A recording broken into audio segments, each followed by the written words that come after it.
Show. Eddie Block, Eddie Block Films. Eddie Block, Eddie Block Films. Eddie Block, the Eddie Block Film Show. Eddie Block, Eddie Block Film Show. What's up, everybody? How y'all doing today? Tuesday. The Eddie Block Show. Hope y'all are having a good one. Little warm here. How about you guys? It's snowing over there where Hope is. You forgot the one in the chamber. You forgot it. How y'all doing today? Well, we got some news going on. You know, nobody quit the Trump administration today because of the Iran war, and wrote this law. You know, this guy Joe something. He's like, I don't even know his name. We'll get to it though. But he did this whole thing like, well, you know how people are like, I hate this group. You know, if you're in a Facebook group, this group sucks, so I'm gonna fucking leave and get out of here. And like, okay, why'd you have to write a big old speech about it? You know, one of those kind of people that, you know, they gotta make themselves feel good. You know, doing all that. So, oh, Donnie just showed up. I don't know what's wrong with him. He didn't eat his dinner last night, and he didn't eat it this morning. But he's eating licking my bowl up right now. Yes, Donnie and Panda get to lick the bowl. Man, I forgot I didn't have any green beans, man. I normally make this casserole type stuff where it's, you know, you'll brown a whole bunch of beef and then you add green beans and cook them up, and then you add green enchilada sauce and, you know, make that up. But I didn't have any green beans today, so that kind of sucked. But I guess it's good because I got to have a little procedure, you know, the old man procedure on Friday. So starting, I don't know if it's tomorrow or the next day, I got to, what monster? I got to do the clear liquid thing. So that's going to be a pain in the butt. But anyways, let's get started with some news, huh? Let's get started with the news. Excuse me, can I help you? You want to say hi to everybody on Monster? He's going to be happy next week. We're going to a Comic-Con in Anaheim. Then we're going to dinner with a friend afterwards. And then Saturday, we're going to go to the LA County Museum of the Arts. I think that's what it's called. Going to go have a little fun before heading back home. All right, anyways. So, they're talking about the Save America Act because they had a vote on it today. Donnie wants a treat. So let's see what Anna Paulina Luna has to say about this. This is a very bare minimum deliverable that is bipartisan. The American people want voter ID, and so it's unacceptable that we can't deliver on that. And so I'm going to be a royal pain in the butt to the Senate until it happens. And it wouldn't just be a driver's license, right? Because a driver's license have been issued in a number of states to illegals. To illegals. Yep. Yeah. Correct. So it has to. And I think they did that. I think they did that on purpose, folks. I think they did that so that way, if they ever passed where you got to show ID to vote, then the illegals could still vote. I think that's why the SAVE Act requires a passport or a birth Proof certificate. of citizenship.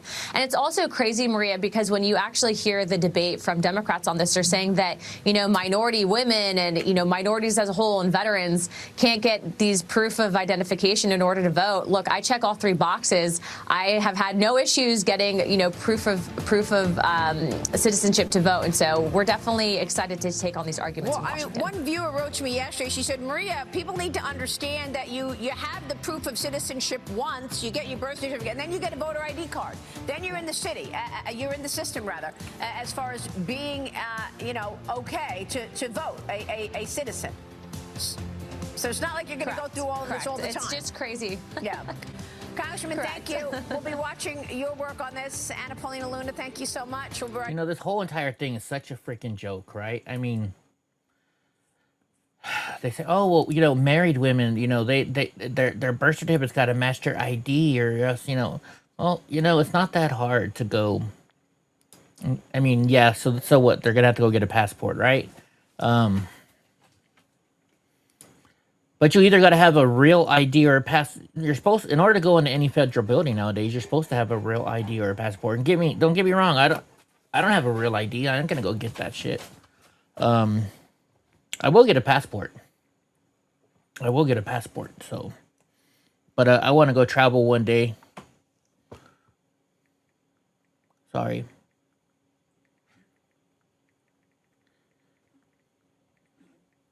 Sorry, 1 second. I answered.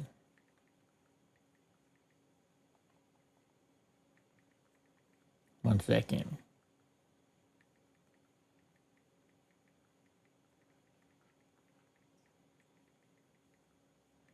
Just getting everything set up for next weekend. All right. But yeah, I mean, so you got to get up. You got to, how many people fly, right? I mean, as people that live in the ghetto. Well, I don't live in the ghetto anymore, but when I did, yeah, they're not really flying places and stuff, right? But I mean, you got to have a form of ID to get your money, right? Even if you're on welfare, you got to get a form of ID. I think they should make it to where in order to get on welfare, you got to have proof of citizenship. I don't know. That's what I think, right? Then they're going to say, well, they can't afford it. Well, you know what? As much money as fraud costs us, I think providing somebody a free real ID, you ever go into town and you see all those little cell phone, pop-ups, they give free cell phones to anybody that's on Social Security or welfare, right? Give them a free fucking real ID. It's cheaper than the phones. And you know what people do with these phones? Because I had a friend that would get it, right? And, we were working and he broke his phone. He's like, ah, shit, I got to go get another one. And I was like, do they limit you on? He's like, no, if I don't like the phone, I break it and I go get another one from a different company the next day. It's the government. They'll pay for any phone you want. So if they can pay for free cell phones for everybody, which actually it wasn't even a cell phone bill. Back in the past, Ronald Reagan started that, from what I remember, and it was a home phone for in case of emergencies. That way, people could have a home phone all the time. It wasn't really meant for cell phones, but they've just taken it and moved it into cell phone stages. So, you know what it is. It is. That's what it is. All right, the talking filibuster requires no change to any Senate rule, not even one. So this is Senator Mike Lee on passing the SAVE Act. Let's see what's going on here with So, again, he doesn't have the votes. He doesn't have 60 votes. What do you need to change the rule here and enforce the talking filibuster? Do you need to change the rule? No rule change is required. No rule change whatsoever is required. And I cannot emphasize this enough, Laura.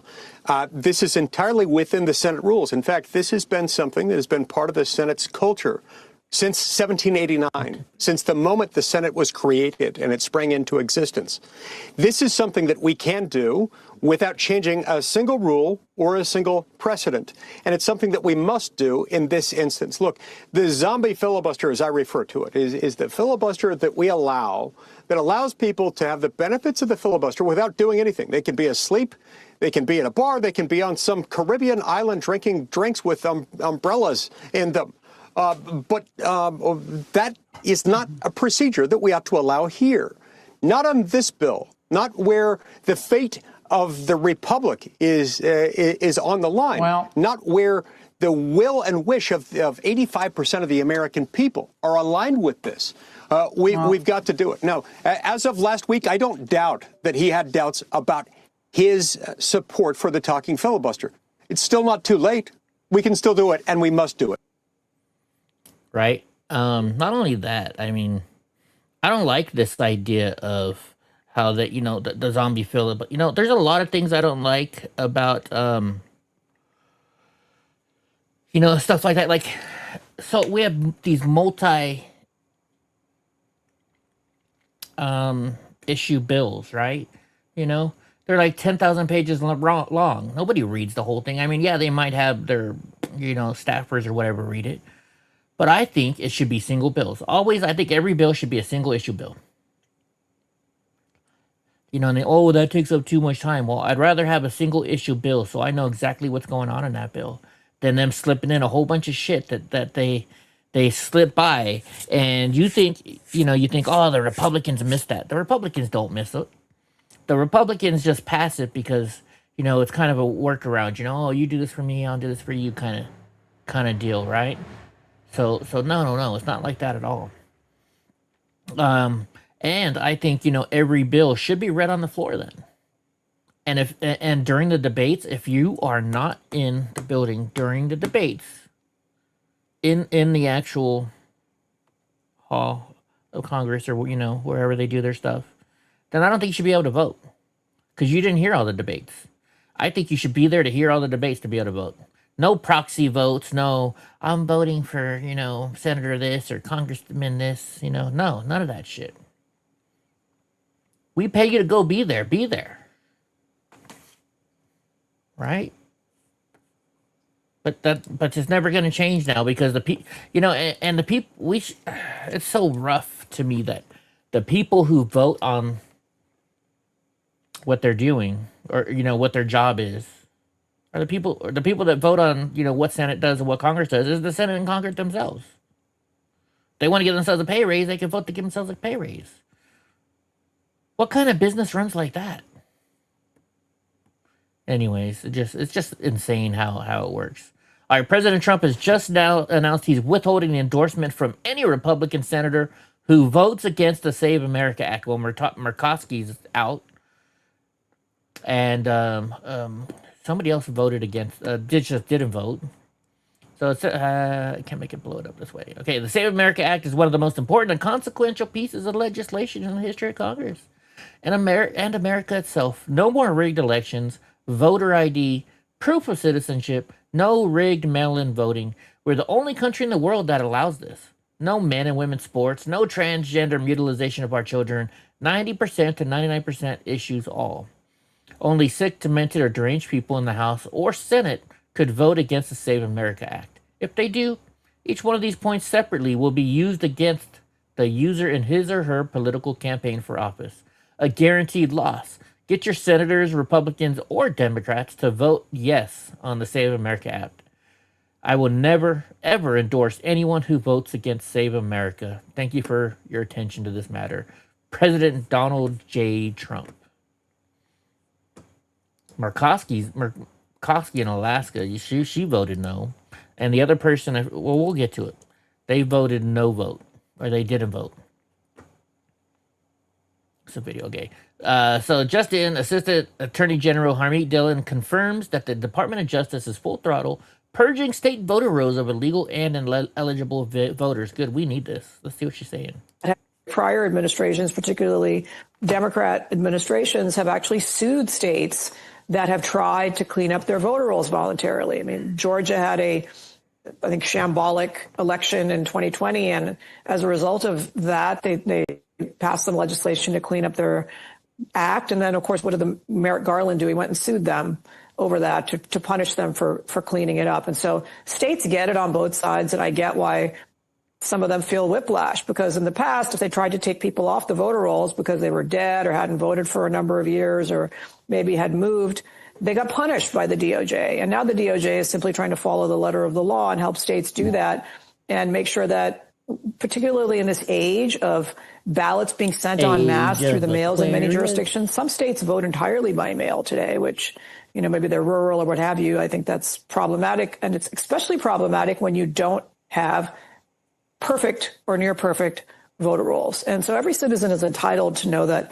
the vote they cast is going to count only with other American citizens and only once and only in that one state. Yet that is not the standard that we've been applying in this country. And so I'm really proud to be the leader of this effort here at the DOJ and have the Attorney General and the White House's backing on it. Yeah, but, you know, until I see shit getting done, I don't trust them. I don't trust anybody anymore. I really don't. Do you guys trust anybody anymore? Is there people that you don't trust anymore? I don't trust a lot of people anymore. Just the way it is. All right, breaking news. Virginia parents are absolutely furious with the state Democrats that protected an adult illegal alien who's been groping high school girls on school grounds. ICE is demanding the sheriff comply with the ICE detainer. And yet a dozen victims says this took place all school year, but nothing was ever done. Was it a student or what was this? Israel Flores Ortiz enrolled as a junior at Fairfax High School. About a dozen victims have come forward saying that this has been taking place all school year long, but that nothing was done until March 5th when Fairfax City Police confirmed they were notified, writing in part, the case was investigated and charges were obtained for 9 counts of assault and battery on March 6th. He's currently being held without bond. Now, Homeland Security officials, though, are calling on Fairfax County to honor an ICE detainer and not release Ortiz back into the community, adding, unfortunately, Governor Abigail Spanberger ended cooperation with ICE and is siding with criminal illegal aliens over American citizens. Governor Spanberger's office has not responded to multiple requests for comment, but concerns over release follow a series of high-profile cases. Israel, you know, we really gotta. I don't ever have the time, and I don't even know how I would do this, because this would take a lot of work to start just going through the decline of government. You know, when Bill Clinton was president, they were anti-government or anti-illegal aliens. They wanted to build a wall, right? Not anymore. So what's changed? Well, we know what's changed, but there would be a long, difficult documentary to make. Probably you'd have to go through thousands and thousands of hours of news articles, videos of them speaking. I don't know. It's something I could do, but I got too much work around my property right now. Maybe when wintertime comes around, hopefully I'll be bogged down to where I've got all my stuff done by then. Oh, we watched this earlier today, right? Oh, this is a different one. Okay, let's watch it anyway. Let's see what she says on this one. Because they're voting today. Yep. This is a very bare minimum deliverable that is bipartisan. The American people want voter ID, and so it's unacceptable that we can't deliver on that. And so I'm going to be a royal pain in the butt to the Senate until it happens. And it wouldn't just be a driver's license, right? Because the driver's... Okay, yeah, we did see this one earlier. Okay, my bad. My bad. Talking about my bad. My bad. All right, let's see. Breaking news. So here it is. The director of national counterterrorism, Joe Kent, has resigned due to war with Iran. Anybody even know who this dude is? I don't know who this dude is. Let's see if we can read it. How about this? Let's do it this way. Nope, I can't even make it bigger that way. That's what she said. So after much reflection, I decided to resign from my position as director of the National Counterterrorism Center, effective today. I cannot in good conscience support the ongoing war in Iran. Iran posed no imminent threat to our nation, and it is clear that we started this war due to pressure from Israel and its powerful American lobby. I mean, I can agree with that in a little part. They are definitely, though, a threat to us, for sure. I support the values of the foreign policies that you campaigned for on us in 2016, 2020, and 2024, which you enacted in your first term until June of 2025. You understand that the wars in the Middle East were a trap that robbed America of precision lives, yeah, blah, blah, blah. So it says in your first administration, this is what I mean. This guy sat there. You know, you just can't write a letter saying, okay, or, you know, I'm sorry, but I don't agree with this administration anymore, and I'm resigning. You could just do it easily like that, right? Very simple. Very simple. But no. He had to go and do this long speech, you know, like... Just these idiots that, well, you know, idiots that do all these stupid things like this. So, it's just a joke. He's just trying to get some attention, make himself feel better, right? You know, fuck you, dude. Okay, let me see if I gotta make this smaller now. Let's make it smaller. Where's my negative side? There we go. Maybe a little bigger. But yeah, I gotta make a big old freaking, you know, speech out of it, guys. Like, I'm better, I'm gonna show you how much better I am than you. No, you're not. No, you're not. Maybe I do need to go a little smaller. Okay, there we go. All right, so breaking news. Oil is now flowing for the first time in over a decade through a California pipeline because of President Trump's order. This move will reduce reliance on foreign oil. Governor Gavin Newsom is melting down. Let's see what they're talking about here. Must be in Bakersfield. Energy Secretary Chris Wright ordered the reopening of an offshore oil operation and pipeline in California. The Santa Ynez unit operates off the coast of Santa Barbara. Oh, man. So when I was a kid, I knew I had a girlfriend actually. Her mom's boyfriend worked on the rig out there, and so every morning you would hear the helicopter take off from the Lompoc Airport and go out there. I know exactly what they're talking However, about. it had here. a major shakeup in 2015. Its pipeline ruptured and spilled nearly 3,000 barrels of oil into the Pacific Ocean. Wright's order came hours after President Trump invoked the Defense Production Act on Friday. In response, California Governor Gavin Newsom said it's illegal because multiple court orders have forbidden the restarting of this pipeline. The Energy Department says the order will address supply disruption risks and reduce reliance on foreign oil. According to the Energy Information Administration, the U.S. has been a net exporter of oil since 2019. Energy Secretary Chris Wright ordered the reopening of an offshore. Good. I'm glad. We need it. We need it. Fuck these guys. Gavin Newsom just wants to screw us all over and to think he wants to be our next president. And you know what? If he becomes the president, I mean, it's just gonna, that'll be the end of America. What do you guys think? Do you think it'll be the end of America if Gavin Newsom becomes president? I hope not, but I think it will. All right, the USS Gerald R. Ford is heading back to Crete after a fire reportedly wrecked part of the ship. 600 plus sailors left without beds. Now they're checking if it was set on purpose to dodge the extended deployment. Crew already got caught earlier clogging toilets for the same reason. Really? Ship's been out since June of 2025, pushing record deployment time, and the Navy hasn't confirmed anything yet. Interesting. So it could be the crew members doing it because they want to go back home. That's crazy. And if that happens again, or I mean, if they figure out it's somebody, I hope they're court-martialed for what they've done. I think that's about the right. One more. There we go. That way everybody can see. Yep. Justin, it's been revealed that Senator Marco Rubio is significantly more popular among his own party than the original or the last Secretary of State. Let's see. Just take a look here. Okay, own party approval of Secretary of State about at this point in the presidency. Look at this. Marco Rubio at 81% among Republicans at this point, significantly higher than Tony Blinken was, of course, who was Joe Biden's Secretary of State at this point in the Joe Biden presidency. He was only. But did you hear what he said? He said that's only from Republicans. What about the Democrats? 73%. So I think Donald Trump is also looking at these numbers, seeing, hey, this is a popular guy amongst the Republican base, and the actions he's overseeing are also quite popular. Maybe he's someone I might want to get behind for 2028. How is Secretary of State as a job? So I was thinking that too. You know, I kind of like Rubio better. I kind of like Rubio better than I would J.D. Vance at this point. I think. You know, we're still not there yet. We're going to have to see. I do like Rubio. You know, because he's been taking care of business. So breaking news, Scott Presler resurfaced bombshell footage of Democrat Senator Jackie Rosen moving to nuke the filibuster to advance liberal legislation. I wonder when this was. And so, if the Senate cannot move forward on this critically important legislation under the status quo, then it is time to reform the rules to restore the Senate to pass this legislation. Because only then can we protect our democracy's future and secure the freedom to vote for every eligible American, for this generation, and for the generations to come. Thank you. I yield back. I've actually got a lot of stuff from today. Now, this was not from today. This is resurfaced footage, so it was from years past. Who knows what year, but I'm thinking of it. Here we go.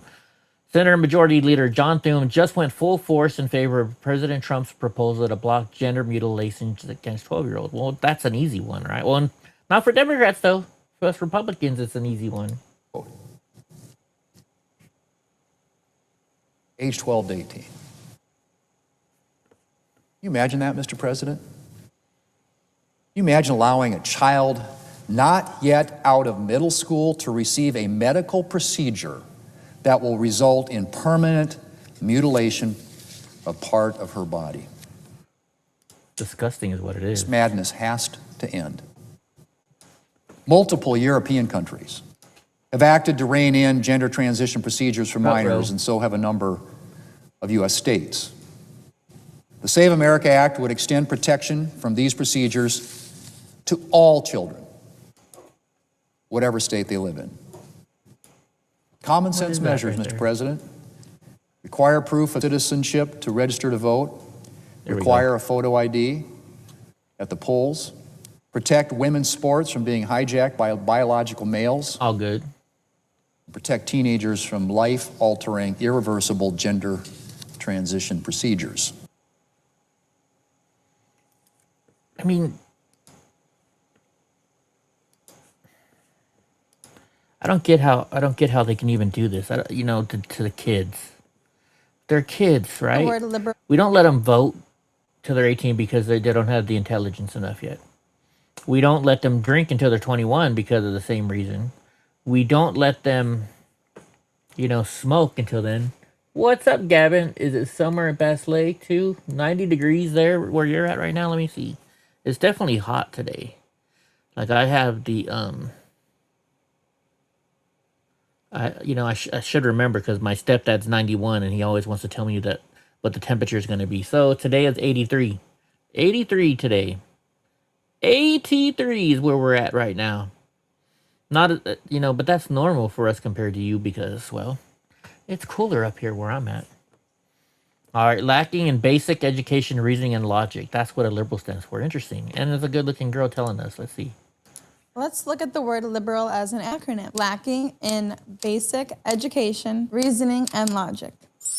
Liberal. I'd have to agree.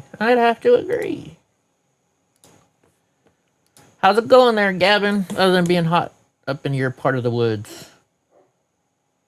Shit, Donnie's barking. I wonder if you... Oh, there's people. I can hear him across the way. Footage shows the drone attack targeting Al Rashid Hotel in Baghdad. Okay, let's watch this.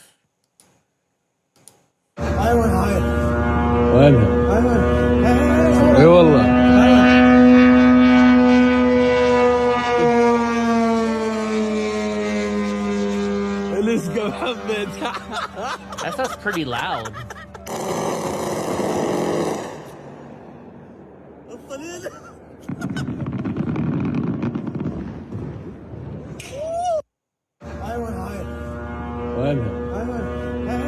Hold on a second. That's weird. So it's going that way. But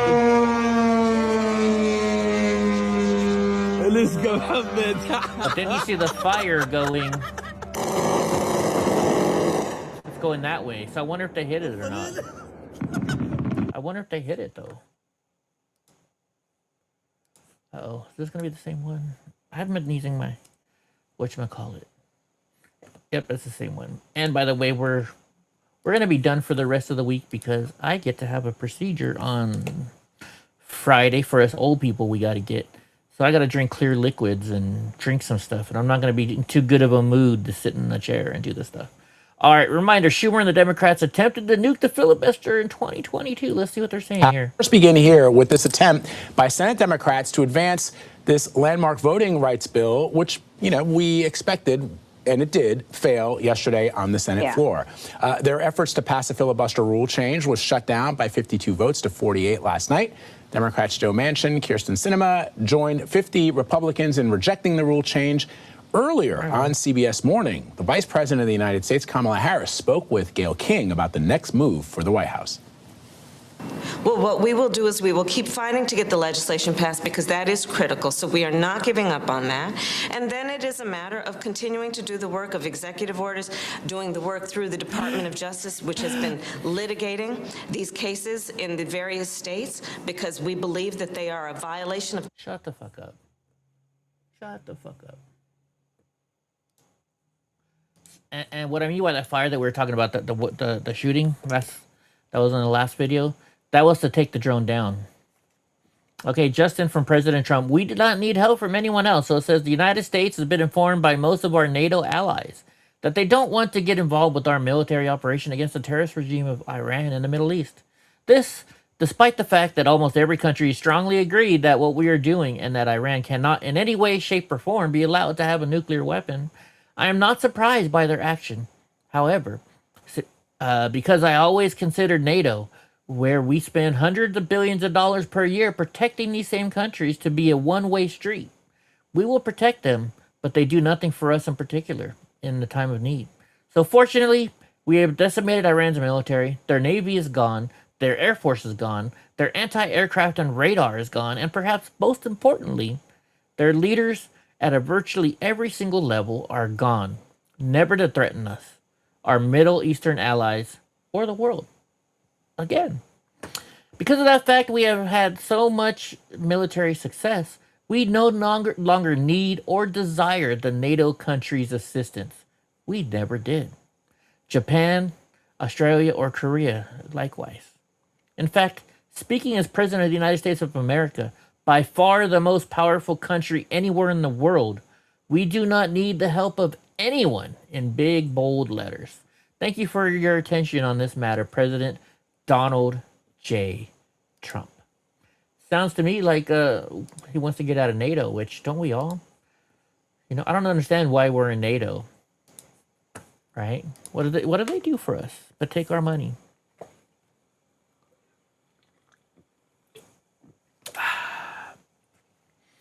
All right, Senate Republicans are flooding the floor to expose the Democrats' voter fraud and pass the Save America Act. Now, they passed it to move it forward, and we'll talk about that in a little bit of what that now means. So let's see. Holy shit, this is 9 minutes long. Well, let's watch it anyway. Mr. President, I come to the floor today to talk about the Save America Act. I support the Save America Act. I believe that anybody that votes in an American election needs to be an American citizen. Right, Gavin? And I believe that anyone that shows up to... We're like the library, right? People come in, they take our books, they bring it back whenever the fuck they want, and they don't ever pay a single dime. That's what we're like. Needs to present a photo ID to prove they are who they say they are.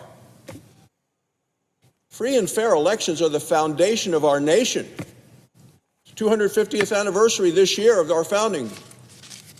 Voting here is about American citizens voting.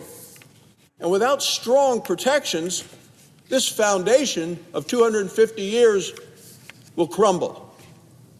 The American people are clear. They believe American elections should be decided by American citizens, not by illegal immigrants.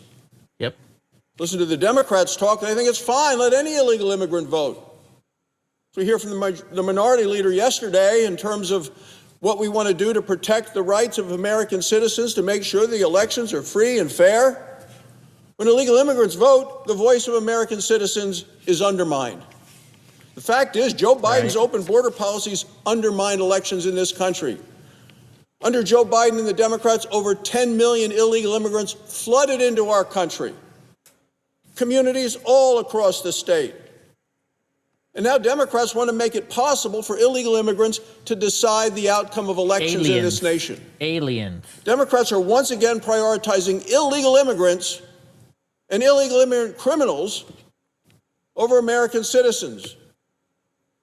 And that's what they've been doing. That's why we're in the situation we are with a shutdown of the Department of Homeland Security, and why specifically today we're on the floor to talk about the Save America Act. Many far-left sanctuary cities already make it easier for illegal immigrants to vote. They've set it up that way because in 19 states in the District of Columbia, illegal immigrants can get a driver's license with no proof of citizenship whatsoever. And here's why I think that is. So that way, because they're thinking, well, you know what, they're going to try and make you have proof of ID to vote. You're going to have to show your ID to vote. So if we give them a driver's license, that's their ID. And that's the exact reason why we have to either show a real ID, a passport, or a birth certificate that matches your ID. Against it, I've opposed it from the beginning when the first state proposed it, and now 19 states in the district do it. In California, in Maryland, Vermont, and Washington, D.C., non-citizens are allowed to vote in local elections. I think that's wrong. It is a felony for illegal immigrants to vote in federal elections. Yet we know it's happening. Last week, the Department of Homeland Security arrested a criminal illegal immigrant from Africa. He entered the nation illegally over 20 years ago. He was ordered to be deported in 2002. He first registered to vote in 2005, and he has been voting in federal elections since 2008. And I bet you they're a Democrat. Most recently, this illegal immigrant voted in the 2024 election. He voted in the state of Pennsylvania. Gavin. Pennsylvania is a swing state. It was won by tight margins in both the presidential and the Senate races. He should have never been allowed to vote in the United States, and this should never be allowed to happen.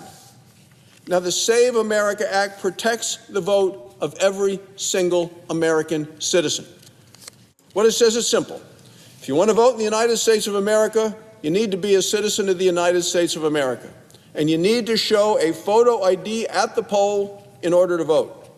It's common sense. Americans show ID every single day. You want to buy a beer? You need to show an ID. You want to get on a plane? You need to show a photo ID. I have people here in the gallery from Wyoming, students from Burlington and their teachers, optometrists from around the state of Wyoming. They're all flying back to Wyoming. Every one of them is going to have to show a photo ID to get on the plane. Right. If you want to cash a check, you need to show a photo ID. Voting should be equally important to show a photo ID. It should be no different than all of these other things. Photo IDs protect against voter fraud, and they prevent illegal immigrants from voting. Most importantly, it tells each American citizen that their vote counts and their vote matters, and it's not going to be watered down by people who aren't citizens of the United States. American voters in 36 states, including Wyoming, already show an ID in order to vote in elections. California. We do have voter ID laws in Wyoming. And getting the voter ID is actually free. No cost involved. So the Save America Act that we're going to be discussing and voting on today builds on current common sense laws that work in so many states. Democrats don't have common sense. It makes it easy to vote, and it makes it hard to cheat in every state across the country. Every Democrat ought to be supporting us, but none of them do. Why do Democrats in this chamber oppose showing an ID to vote? Well, I think the minority leader is opposed because, in his words, he says it allows ICE to kick tens of millions of people off the voter rolls. That's who the Democrats are fighting for. Illegal immigrant voting. Not for American citizens, not for the rights of the American people to govern our own nation. No, he's talking about tens of millions of people off the voter rolls. How'd they get in the voter rolls in the first place if they're not citizens? Well, it's automatic voter drives when people sign up for a motor vehicle license, a driver's license. A number of states have automatic voter registration connected to it.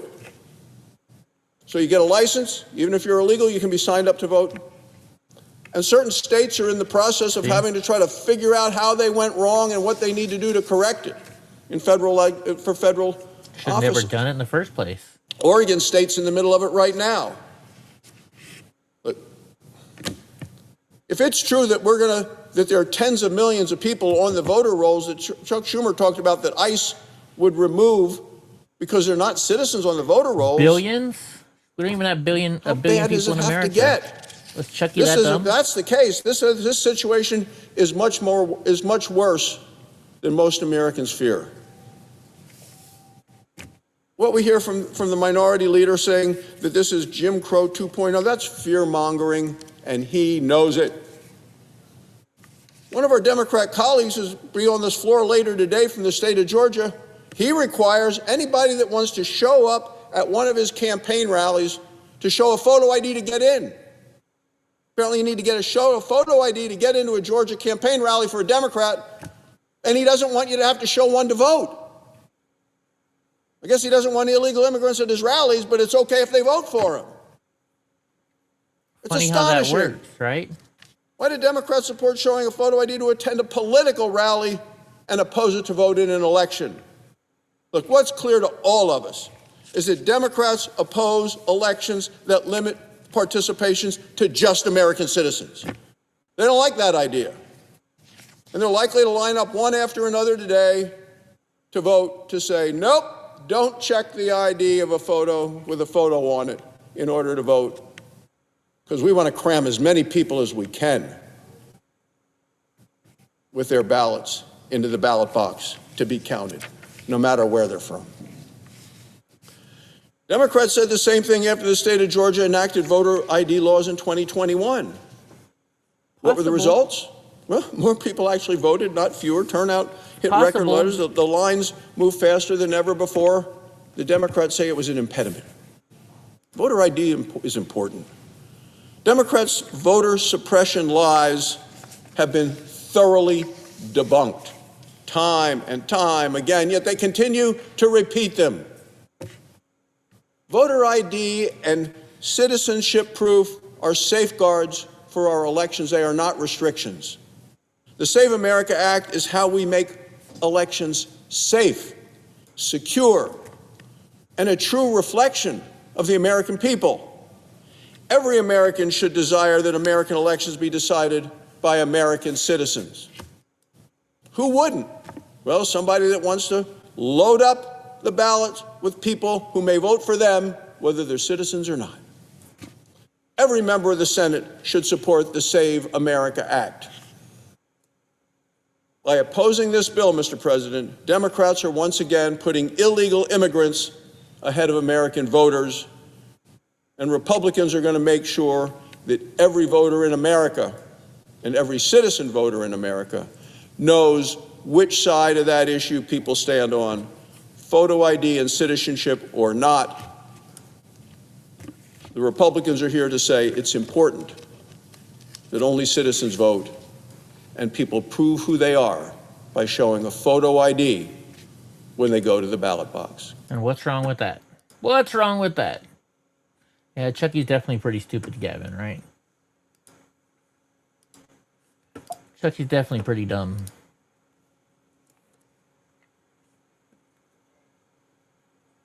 All right, you know what I'm tired of? I'm tired of these nationally televised. Let's just watch the kid. Jimmy Fallon. I gotta check on something. You there he out, is. bro. Every knee will. You know what I'm tired of? I'm tired of these nationally televised programs mocking God. Jimmy Fallon, you gonna find out, bro. Every knee will bow. And all y'all that think it's cool to make fun of Jesus on these shows because you're a celebrity and you sold out and you sold your soul. All y'all that think that this is cool, y'all are gonna find out because every knee will bow. You are so important in this world, right? Right now, you're important. You ain't gonna be important when you die. Because every knee will bow. You're gonna be right in front of Jesus. The same man that you mocked. Nothing rage baits me more. I don't get mad about things. You're playing with the same God that saved my life. I wouldn't be here. Say what you want. I wouldn't be here. He took away my depression. Quit playing with God. You're gonna F around and find out. And I genuinely pray that all y'all demonic people that sold out and y'all that genuinely get your information from these people that sold out, I pray you find God. Go. I know not everybody believes in all this stuff, you know, but, you know, you're not mocking it like they are, so. All right, 6 more suspected Somali fraudsters are reportedly pleading guilty in the massive Minnesota Feed Our Future fraud scheme. Oh, let's hear this. This should be good. This week, all but one of the next batch of fraud suspects in the Feeding Our Future case say they will plead guilty. This group of 7 was led by Ikram Muhammad, one of the most notorious defendants in the entire $300 million Feeding Our Future fraud case. She allegedly recruited her husband, her mother, her sister, and 2 of her brothers to all take part in the fraud. The new Nick In Shirley trial, one Amy yet? Bach, the former executive In director California? of Feeding Our Future, we learned that she was very close with Ikram, who worked at Feeding Our Future, in addition to running meal sites and allegedly collecting kickbacks from many other participants. Bach texted her about slapping defamation lawsuits on state officials who began to suspect fraud. According to Ikram Muhammad's indictment, her group is accused of stealing at least $12 million. They were all set to go on trial together in late April. But after this week, it looks like only one defendant, Muhammad's brother Gandhi, will be left. The guilty pleas are scheduled for Wednesday and Friday, and I'll let you know how those hearings go. Ooh, tomorrow. I'm Lou Ragoose. Follow for more news. Well, that guy might not even be a real news guy. Oh, there's a TikTok shared it though. They normally double check their stuff. Normally. We'll see what happens tomorrow. We'll see if there's some news about it tomorrow. Have you guys seen the new Nick Shirley video yet, Gavin, out of California? That came out yesterday or the day before? Let's see. There are many false claims in this letter. So we're talking about the letter that the guy that quit this morning. But let me address one specifically, that Iran posed no imminent threat to our nation. This is the safe false claim that the Democrats and some in the liberal media have been repeating over and over again. As President Trump has clearly and explicitly stated, he had strong and compelling evidence that Iran was going to attack the United States first. This evidence was compiled from many sources and factors. President Trump would never make the decision to deploy military assets against a foreign adversary in a vacuum. Maybe we'll watch it tonight, Gavin. Iran is the world's leading state sponsor of terrorism. The Iranian regime is evil. It proudly killed Americans, waged war against our country, and openly threatened us all the way up to the launch of Operation Epic Fury. Iran was aggressively expanding their short-range ballistic missiles to combine with their naval assets to give them immunity, meaning they would never have a degree of the capabilities that would give them immunity to hold us and the rest of the world hostage. The regime aimed to use those ballistic missiles as a shield to continue achieving their ultimate goal, nuclear weapons. The president, through his top negotiators, gave the regime every single possible opportunity to abandon this unacceptable course by permanently giving up their nuclear ambitions in exchange for sanctions relief, free nuclear fuel, and potential economic partnerships with our country. But they would not say yes to peace because obtaining nuclear weapons was their ultimate goal. President Trump ultimately made the determination that a joint attack with Israel would greatly reduce the risk to American lives that would come from a first strike by the terrorist Iranian regime and address this imminent threat to America's national security interests. What's up, Val? All of this led to President Trump arriving at the determination that this military operation was necessary for U.S. national security, which is why he launched the massively successful Operation Epic Fury. The commander-in-chief determines what does and does not constitute a threat. Because he is the one constitutionally empowered to do so. And because the American people went to the ballot box and entrusted him, and him alone, to make such final judgments.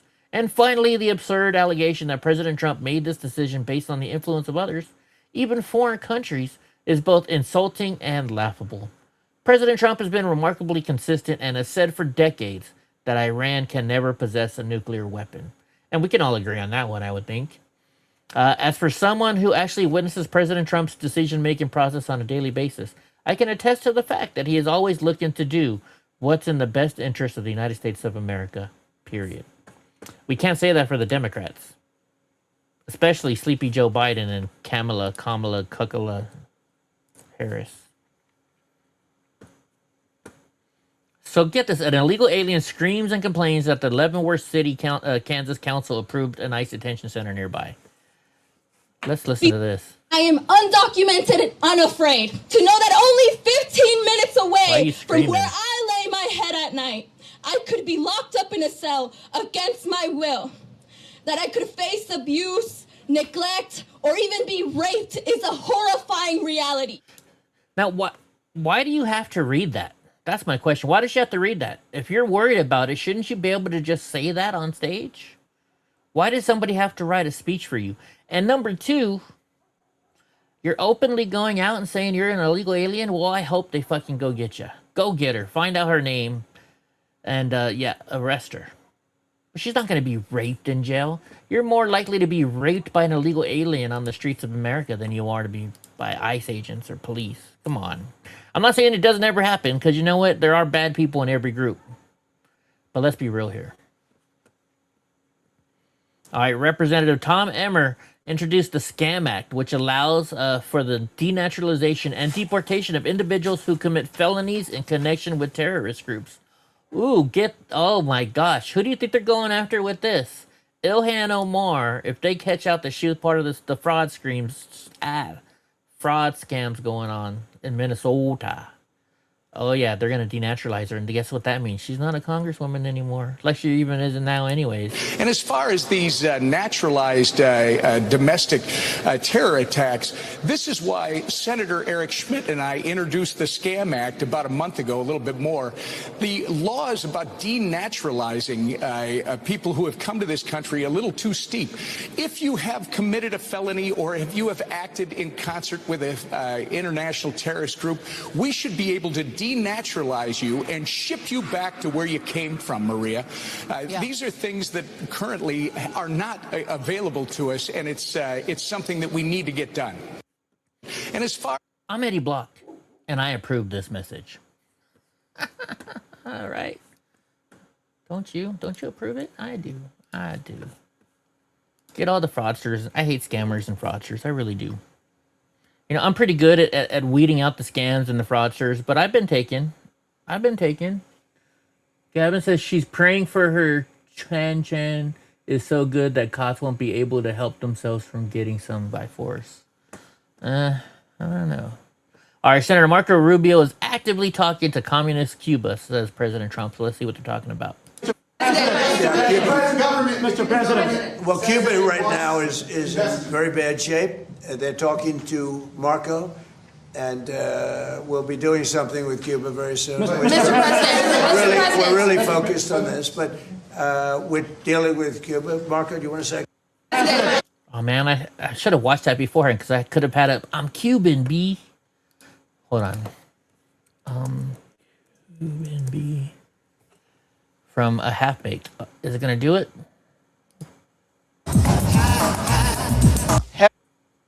I'm going to take your little Mexican friend with me. Did I mess up? I'm going to kill him. I'm Cuban, B. Yes, Cuban, B. I'm going to take... I'm Cuban, B. What happened? Oh, we're over here. We're over here. That's one of my favorite movies. Y'all should know that by now. If you've been here long enough, you know Half-Baked is on my top list of lists. So breaking news. Get this. This shit's crazy. I saw the headline on this. Elected city officials in Social Circle, Georgia, have cut off the water to the new ICE facility. They turned the water off.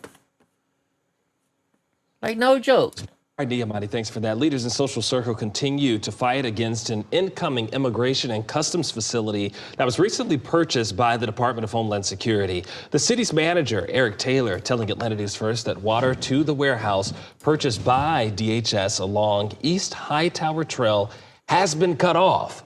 He says it will remain that way until DHS is able to tell leaders how water and sewer will be served without crushing the city's limited infrastructure capacity.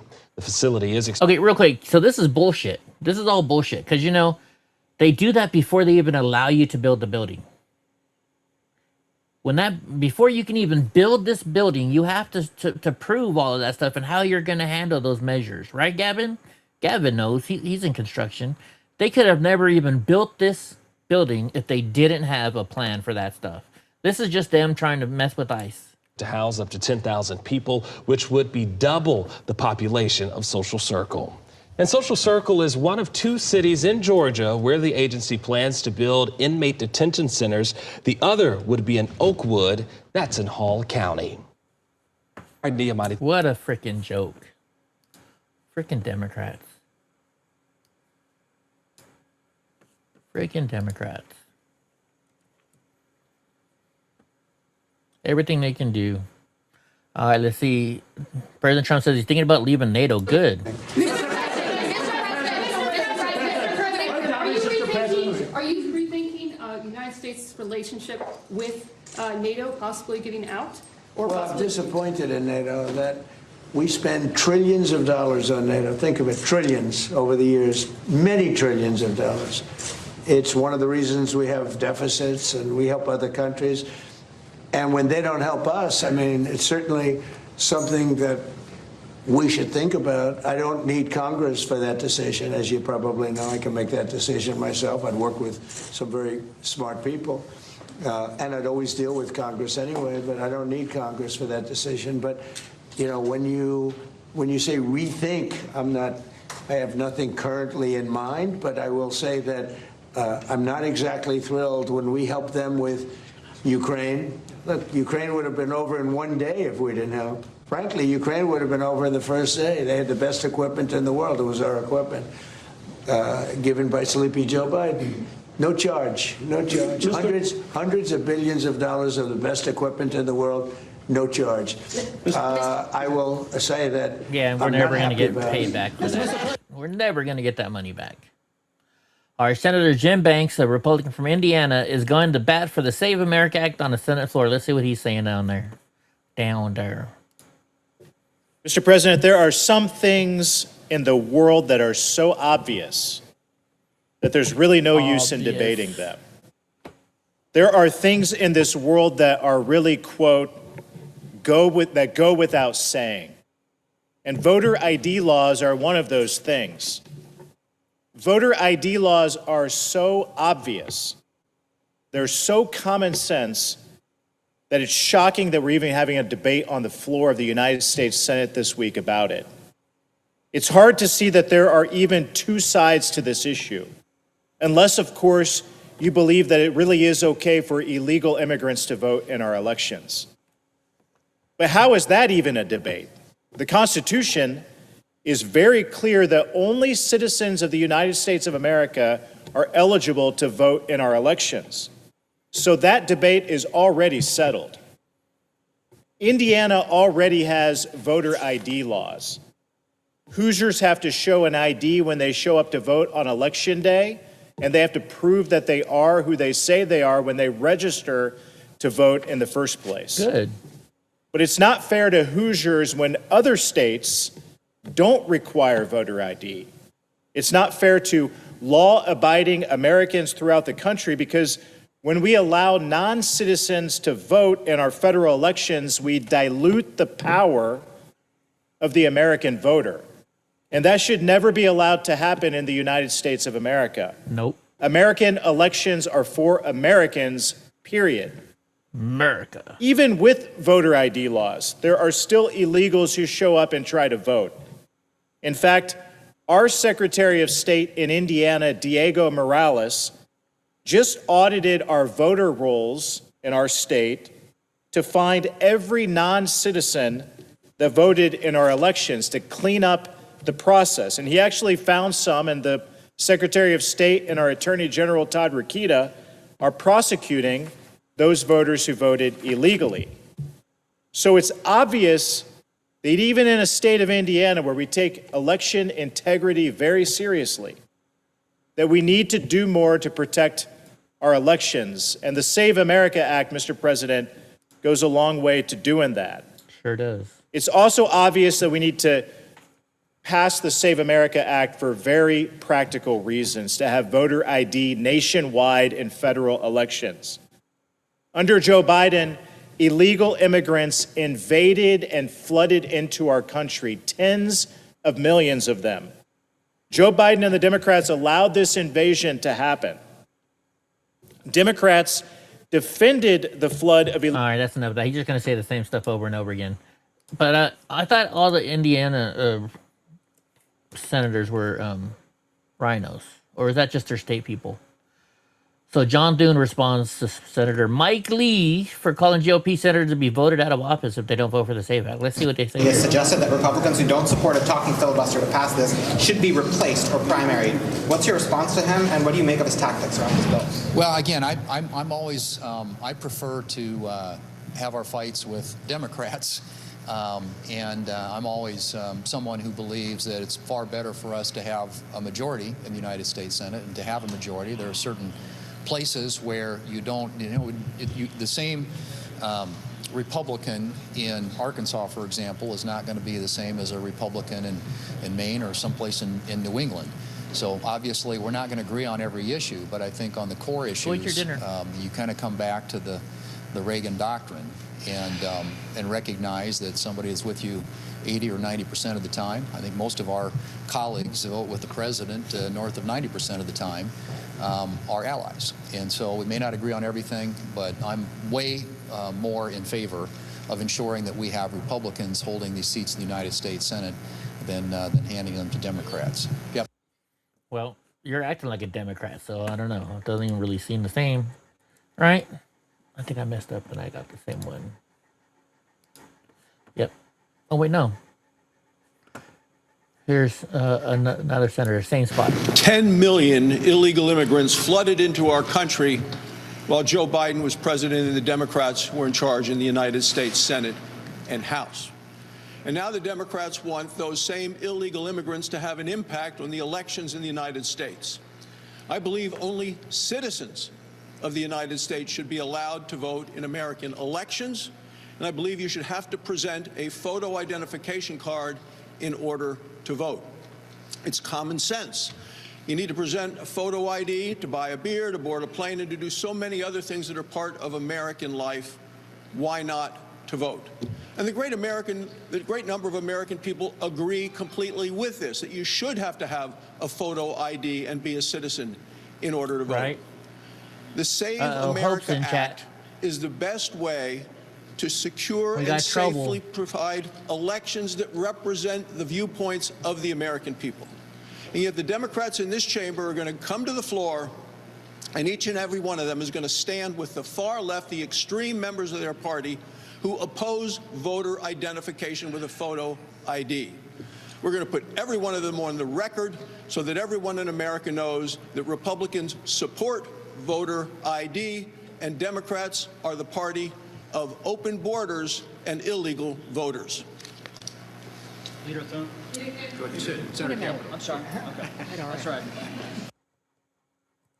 All right, we got it. This is going to be a longer one because of James O'Keefe's what he put out, I believe today, the election fraud in California. So let's watch James O'Keefe.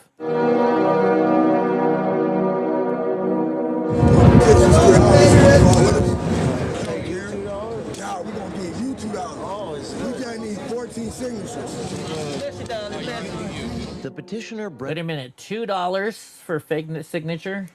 Hands cash money to the homeless person, not only for signing the California ballot initiative, but also as payment for them to register to vote. Now, because you haven't registered, I need to register you so I can get paid too. I'm paying you guys, I need to get paid. Come on. That is a federal felony. And it didn't just happen once. Wow. It happened over and over and over again. We personally witnessed and covertly filmed this happening at least 28 times over the span of our investigation. And that Holy is shit. just in Los Angeles. Many of the homeless have zero understanding of And what you know where it is that that is? they're That's that actually homeless signing. mission. That's that mission on, whatever that mission I drove by the other day when I was in LA. What is that petition for? You know the petition for? I do not know what to say. The petitioners instruct the homeless to enter made-up addresses like Pinocchio Lane. Where do I put as my address?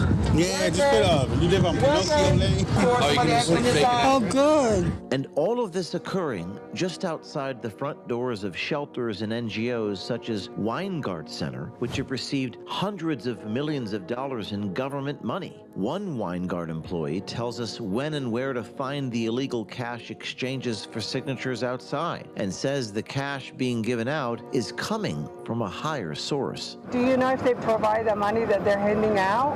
Yeah, the company that's what they give up. When they give the money out, they got to go back and tally up if they stealing the money or not, so they got to have signatures. Most of them they be right across the street under that tree.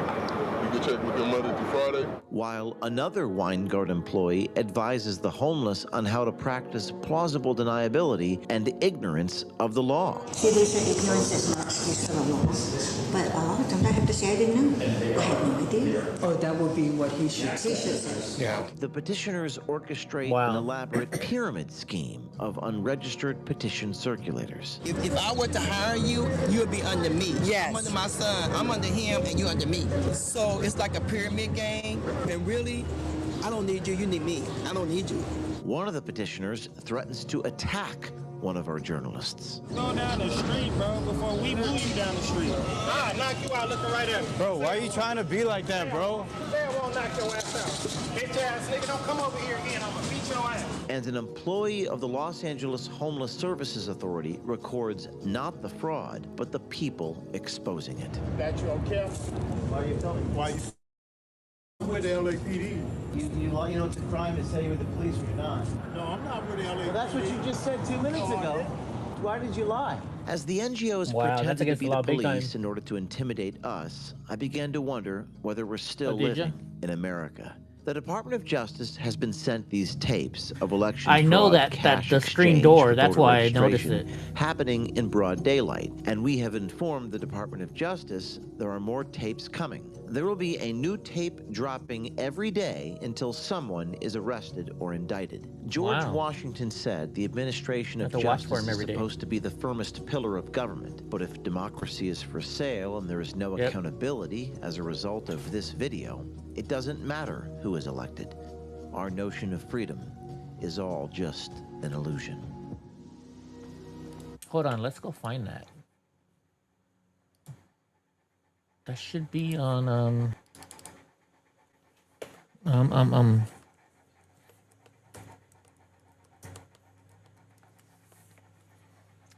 I was at Disneyland. Let's see. It was on a live stream.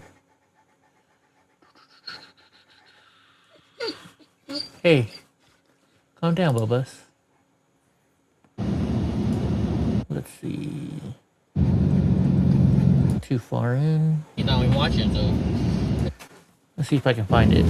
Well, it's not on that street. Yeah. It's not on that street. Dude, like, see, it's just all growing up in the Mercedes. Okay, it's not on that street. I'm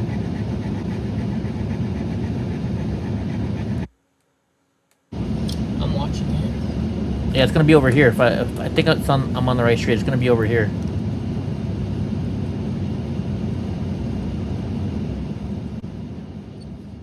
Is everybody wearing green today?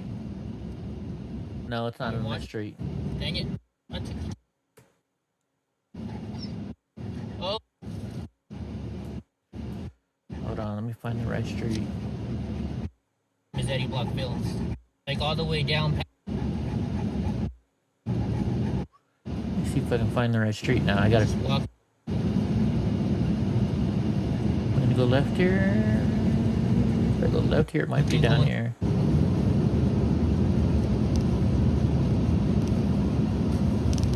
No, you're not a leprechaun? Why aren't you a leprechaun? 40 bucks. There's an LAPD behind me with their lights off. Either get in the mission. Here it is right here. Not allowed. This is it right here. This is it right here.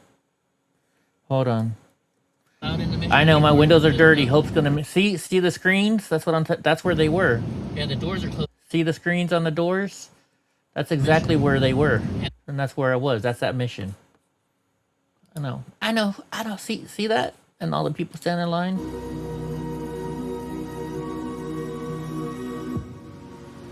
Gavin just wants to be pinched.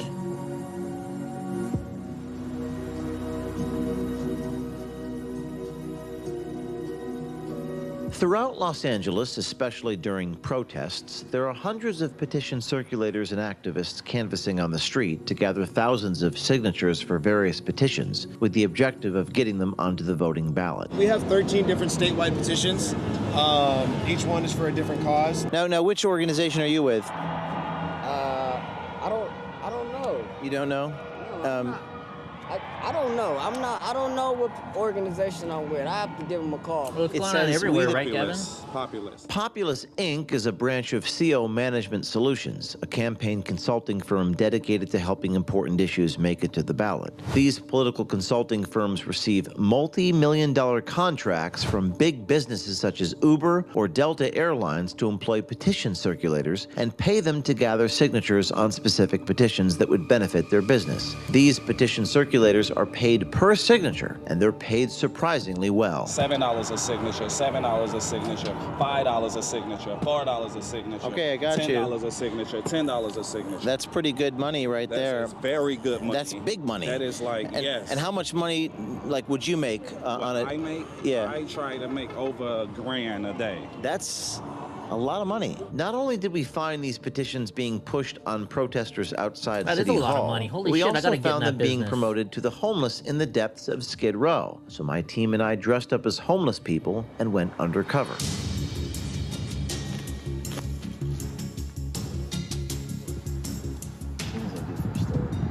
Before heading out there, I had to get in character.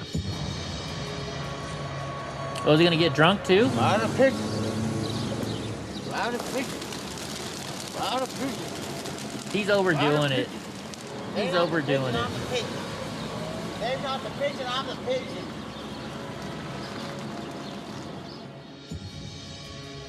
We walked a few blocks through Skid Row, past the intersection of San Pedro and 6th Street, and almost immediately, to our surprise, we found petitioners who were actually offering homeless people tons of money, in Gavin. exchange for signatures on the ballot petitions. $2 to be exact, in exchange for their signatures. You got a light, bro? So think about that. $2 for a signature, right?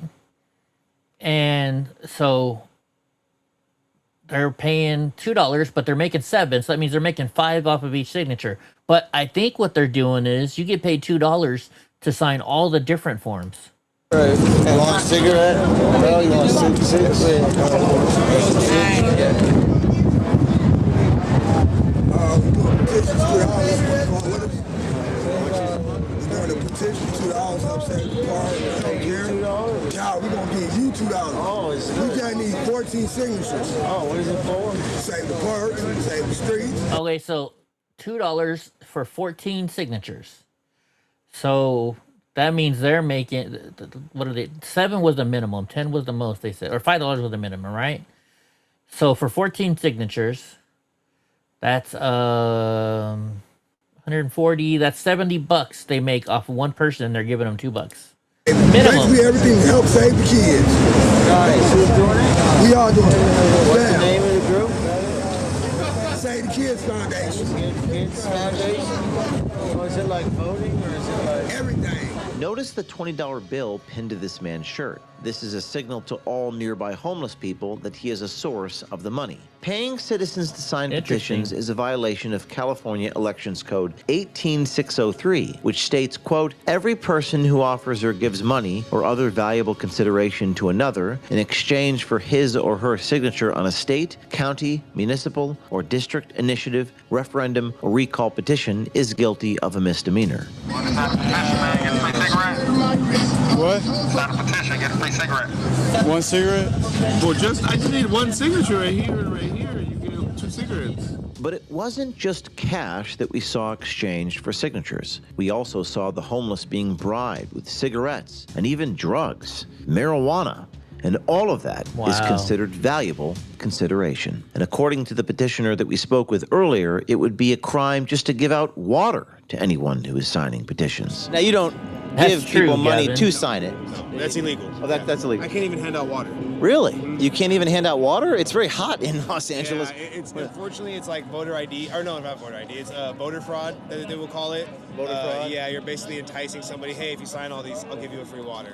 Our undercover journalist continued to engage with this group in Skid Row and found the majority of homeless people who were being paid to sign, as you might expect, didn't even know what it was they were signing.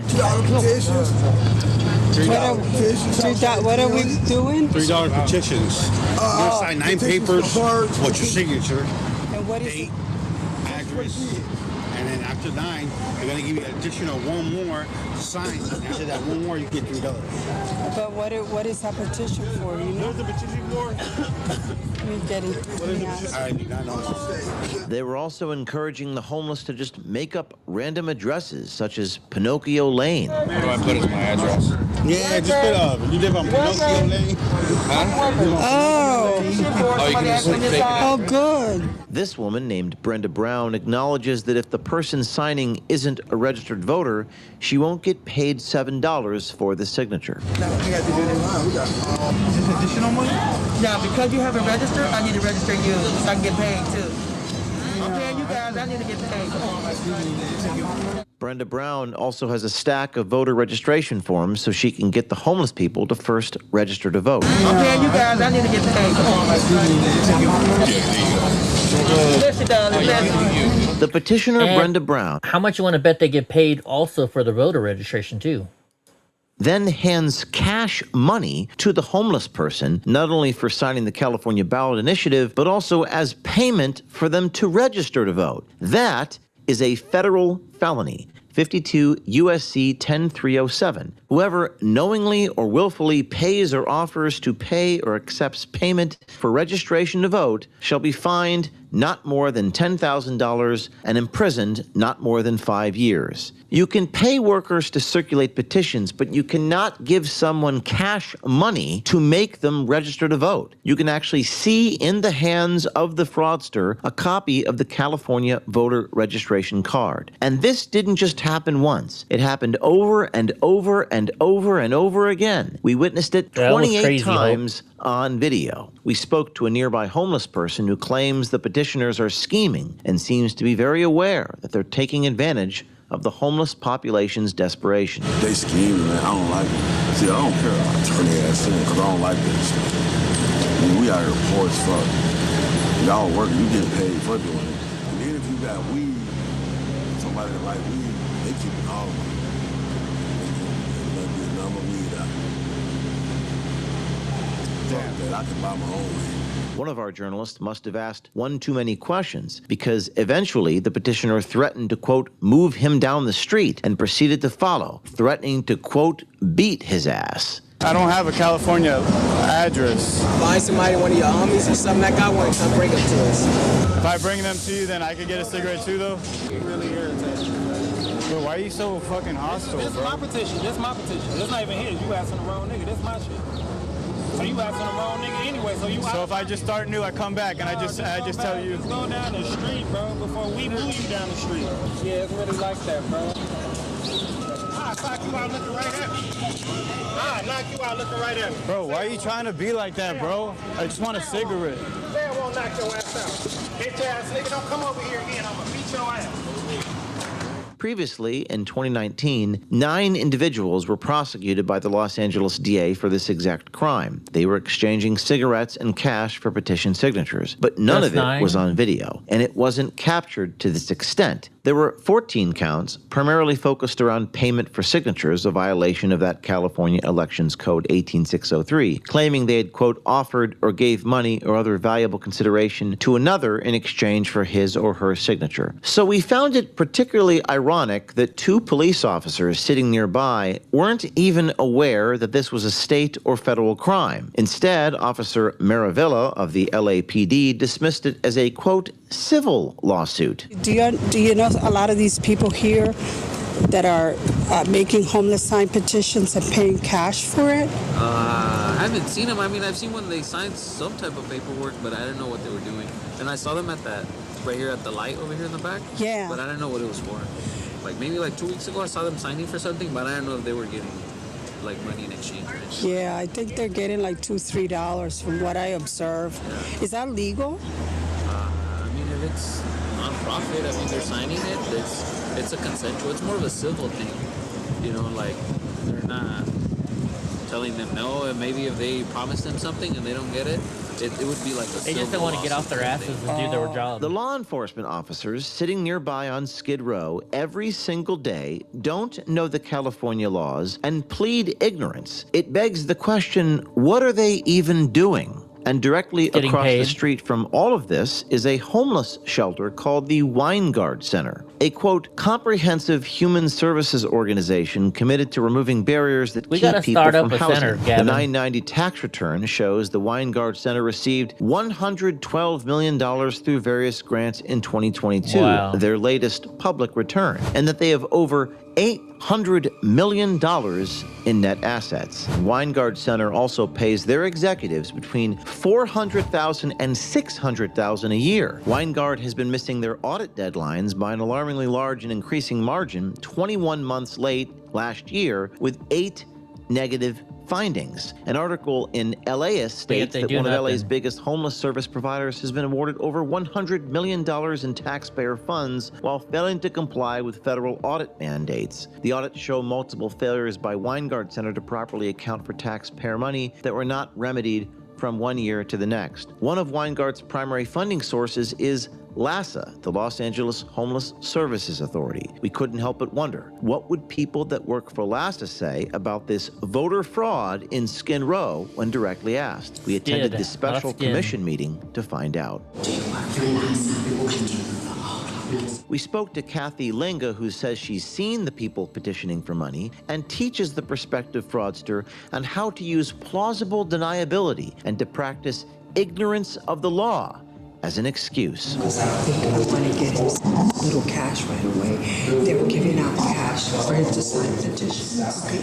So let me just have you meet Brian. That'd be if he can't help you, then go to the next, go to Skid Row and see if there's people out there with clipboards. With clipboards and see if they will give him the cash for the petitions. Yes. And do you think that's okay? I don't want him to get in trouble though. Do you think it's okay for him to sign? What, I mean, do you think that's legal? We don't even, if they say ignorance is not excuse for the law. But a lot of times I have to say I didn't know. I had no idea. Yeah. How did I know? I don't have a TV. I don't have a home. My cell phone only works half the time. How did I know that's against the law? And I can't afford a lawyer to ask. Oh, that would be what he should say. He should say. Yeah, okay, yeah. somebody's offering you money. I hope this woman gets Another fired. Weingart employee, intake coordinator Jason Warren, tells our undercover journalist exactly where and when to find the petitioners who are breaking the law. I wanted to see if we can get where the petitions that are being signed to get cash so he can get some couple of dollars. Do you know where they are located? I don't know where those is at. Most times they be outside in the front, or you got to go to the GR building where those at. The GR is going to be on 3rd Place in Alameda. What is GR? GR is General Relief. Most time they be right across the street under that tree. You can check with them Monday through Friday. Warren also claims the petitioners have to gather a certain amount of signatures and then provide proof to show that they aren't stealing the money, which is apparently provided to them by a higher authority, according to Jason Warren. But I don't want him to get into any trouble or anything. Is that okay for him to accept cash for signing petitions? It's okay because they're not going to go through his stuff or his stuff. They just want to sign him up to get a name. When they give the money out, they got to go back and tally up if they stealing the money or not. So they got to have signatures. Oh, got it. Because they give him money to get signatures, but they have to come back with a certain amount. They got to come back to them because if you come back and your money don't add up to your signature, then they got to come out your pocket. Got it. So do they also provide? Do you know if they provide the money that they're handing out? Yeah, the company that's what they give out. We also spoke to an employee from First to Serve, a nonprofit homeless housing operator. His name's Tyson, and he openly acknowledges the existence of this fraudulent petitioning scheme and demonstrates it's an open secret. What agency are you with? Go ahead. Oh, First to Serve. So do you just help people hook up? Yeah, I work at a site, a homeless shelter site. You know, we all need a little cash, and I was trying to find, you know, those petitioners that are paying for signatures. Yeah, I heard of that, yeah. You do? And what do you know? Do you know where they hang out so that I can go to them? I want to get some cash. I already know the petitioners at. They be all over. As our undercovers continue to engage with the petition circulators, we found that most of them aren't even registered with an official campaign. Brenda openly refers to it as a pyramid game. They can work with me because I do need help. I do go to different places. When I come down here, I have to give them money to encourage them, just to encourage them. You selling your signatures to them, so you're your own boss. Yeah, but I want to know who the them are because I want to make sure that I'm in the right side. You know what I mean? Okay, so it's like a pyramid game. If I were to hire you, you would be under me. Yes. I'm under my son. I'm under him, and you're under me. I would be paying you something right now, like cash. Like you've seen some people working with me. Yeah. They work with me. I gave them like $60 right up front when they got through working. So that's how I'm doing my people right now. When I tell you I'm in, I'm all in. But I need to know who I'm in with. Okay. Me. Okay. I need to know the company. You can't. Hey, darling. You can't. Because you know why you can't? It's not your work. You can't know that. You can't know that. Gotcha. Because she signs the work, so she only knows that. And really, I don't need you. You need me. I don't need you. The petitioner says the homeless person needs them because the homeless person needs money, emphasizing the desperation they're taking advantage of. And these predator fraudsters operating in broad daylight in a criminal conspiracy are taking advantage of a fundamental American right to vote. And when this is abused, it is a gateway to overturning democratic elections. We have a petition to impeach Donald Trump. And everybody asked me that too.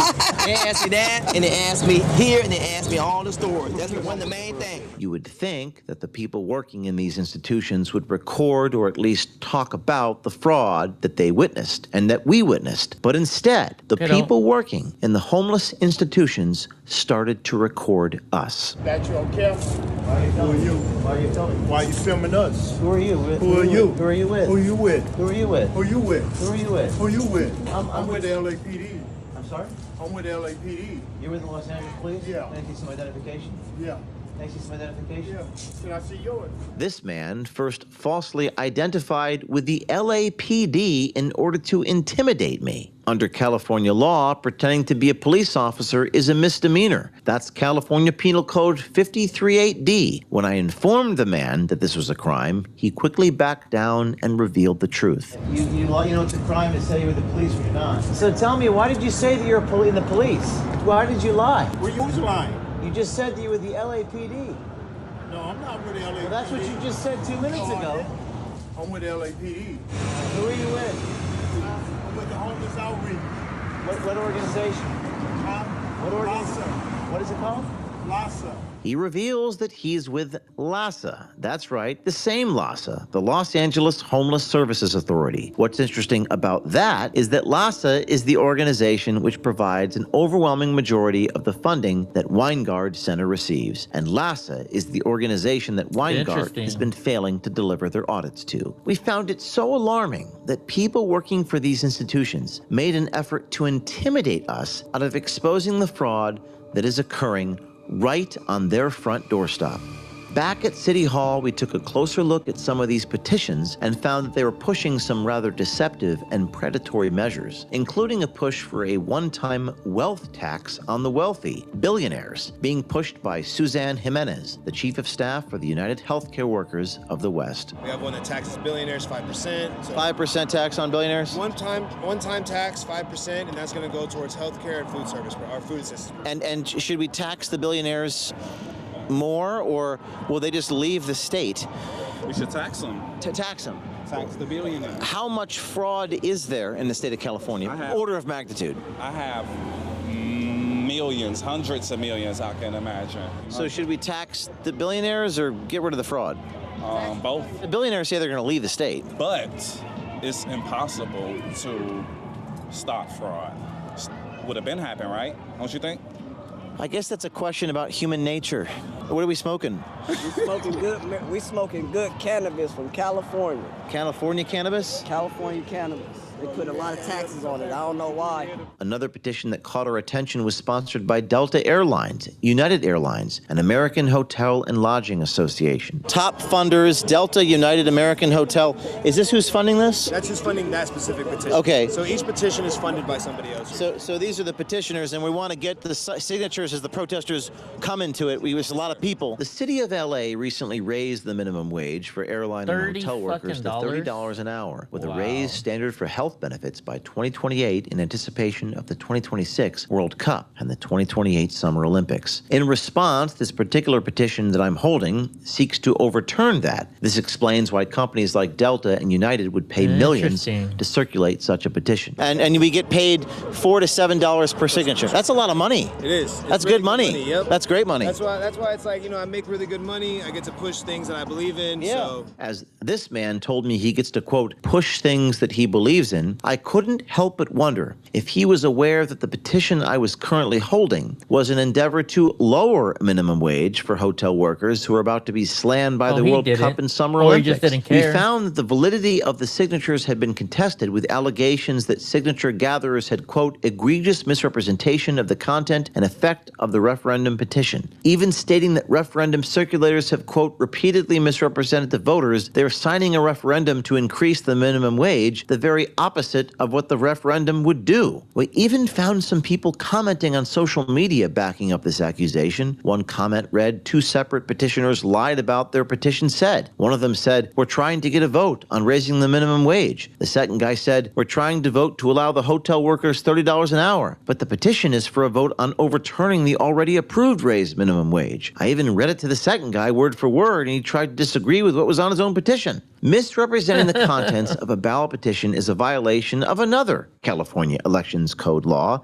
18600, which states every person is guilty of a misdemeanor who willfully and knowingly circulates, publishes, or exhibits any false statement or misrepresentation concerning the contents, purport, or effect of any state, local initiative, or recall petition. We also found a petition funded by Uber to, quote, raise the burden of proof for injury victims and limit the amounts they may recover. And Uber is also behind this too a little bit, yeah. Uber is behind the car accident victims for lawyers. Car accident victim for lawyers, so basically making sure that if you're involved in a car accident, you take home 75% of what the court says you're supposed to. But notice that this petition circulator, who is paid per signature, neglects to mention that the petition endeavors to limit the medical expenses that victims of automobile accidents may recover and raise their burden of proof. He instead focuses on the claim that the victims would retain 75% of their settlement, a settlement that likely wouldn't even fully cover their medical expenses were this ballot to go through in Uber's favor. According to an article by the publication City Watch, a more affordable California receives its funding from Uber Technologies Incorporated, Initiative 250022A1, the so-called Protecting Automobile Accident Victims from Attorney Self-Dealing Act is simply an end play by Uber to preserve its profits by significantly reducing its exposure when their autonomous vehicles injure Californians by deliberately diverting attention away from their own safety obligations. How much are you going to pay him? I'm giving him $2 right now for whatever he did. $2. Yeah. But how many signatures is he signing? Like he's doing as many as I give him. And it's $2. I'm giving him $2. And here you see that Brenda has the next petition ready, which makes Uber less liable for car accident injuries, all being signed without a second thought by someone who doesn't know or care what the content of the petition is or what they're signing, all because they're given cash. We've reached out to the Department of Justice, $2. the IRS, the Treasury Department, the Governor's Office of California, and the Los Angeles County DA's office for comment. On the eve of this publication, the Los Angeles County District Attorney informed us they're opening a preliminary review, and the Public Integrity Division is going to coordinate with us. We also spoke with the President of the United States in person about the contents of this video, and we've been informed the Department of Justice will be taking action. We'll be hopefully having updates shortly, as this is a developing story, and there is more coming. This video is the first investigation being done by a team of citizens. Well, good. Let's hope something happens, even though, you know, it's government. If something happens, it's going to take forever and ever to get it done. All right, let's listen to Ted Lieu. It says, was just confronted about why he's so concerned about ICE being in polling places. Okay, let's hear this. I was by the hot redhead, Congressman, too. Democrats have repeatedly expressed deep concern over ICE being at polling places. But if illegals aren't voting in American elections, as you just alleged, then why is that of such great concern? Oh, okay. Oh, because people with guns around a polling place would be intimidating to lots of Americans. And why would they even be at a polling place, right? There's no reason. Who said there's going to be guns there? I am glad that the administration has repeatedly said they're not going to. Who said there's going to be guns there? There's not going to be guns there. You just have to show your ID. So you're lying. ICE near polling places. And the House is now, House Republicans, many of them, are now stating that they're not going to take up any bills coming in from the Senate until the Save America Act is passed. What's the Democrats' take on that? I'm fine if the Republican House doesn't want to take up any bills from the Republican-controlled Senate. Congressman, Democrats have repeatedly expressed deep concern over So he's ICE trying to being blame at polling Republicans on places. everything by the way he commented on it. So officials say that President Donald Trump plans to take full control of the Strait of Hormuz by force. I say we just take over all the oil for just totally destroy Iran, take all their oil, start building our own oil plants, and just become rich from them. So retired Air Force Major General William McCaslin, who is ties to the UFO community, has now been missing for 18 days. Interesting. Let's watch this. No confirmed sightings as the search continues. So I want to tackle this in a different way. I want to bring in astrophysicist Avi Loeb. He's the Frank B. Barr Jr. Professor of Science at Harvard University, and also former FBI agent and UFO investigator Ben Hansen. He's the host of Discovery Plus's UFO Witness. Thank you both so much for taking the time. Avi, I'm going to start with you. You know, McCaslin once led this Air Force research laboratory. It handles all of this weapons technology. I talked about the UFO connection. What kind of projects would a person in that role have likely been exposed to? Are we talking UFO secrets? I guess the question I'm asking, in other words, is what information could he potentially have that would be so valuable for someone to potentially take him? I don't think it's very likely that someone took him for that reason. In that capacity, he probably was responsible for developing the latest technological advances used for weaponry within the Air Force. However, you know, it's hard to believe that material retrieved from many decades ago would be a reason for taking him out now that President Trump actually directed the declassification of information that is not important for national security. In the worst case scenario, I can imagine someone threatening him, but not really doing much about it. And also, you know, any technology used for decades ago is not relevant right now. So I would actually dismiss. I completely agree with his wife. I don't think it has anything to do with UFOs. The only thing I can imagine is, you know, that for some other reason, you know, that may be completely mundane. Someone did something to him, which unfortunately led to these consequences, but had nothing to do with UFOs as far as I can imagine. Well, Ben, here's the thing. If he disappeared on his own, it would be so unusual that his body wasn't found. He wasn't found. Yes, I know he has outdoor experience. But let's say he was. I mean, what do you believe? Do you think that there's a possibility that this was an abduction, maybe not by a foreign actor, but some sort of personal issue? Or do you believe that what we're seeing right now, leaving his phone there, he goes missing right after the administration announces that they're going to release information regarding extraterrestrials and UAPs and UFOs? Do you think that there's something going on here?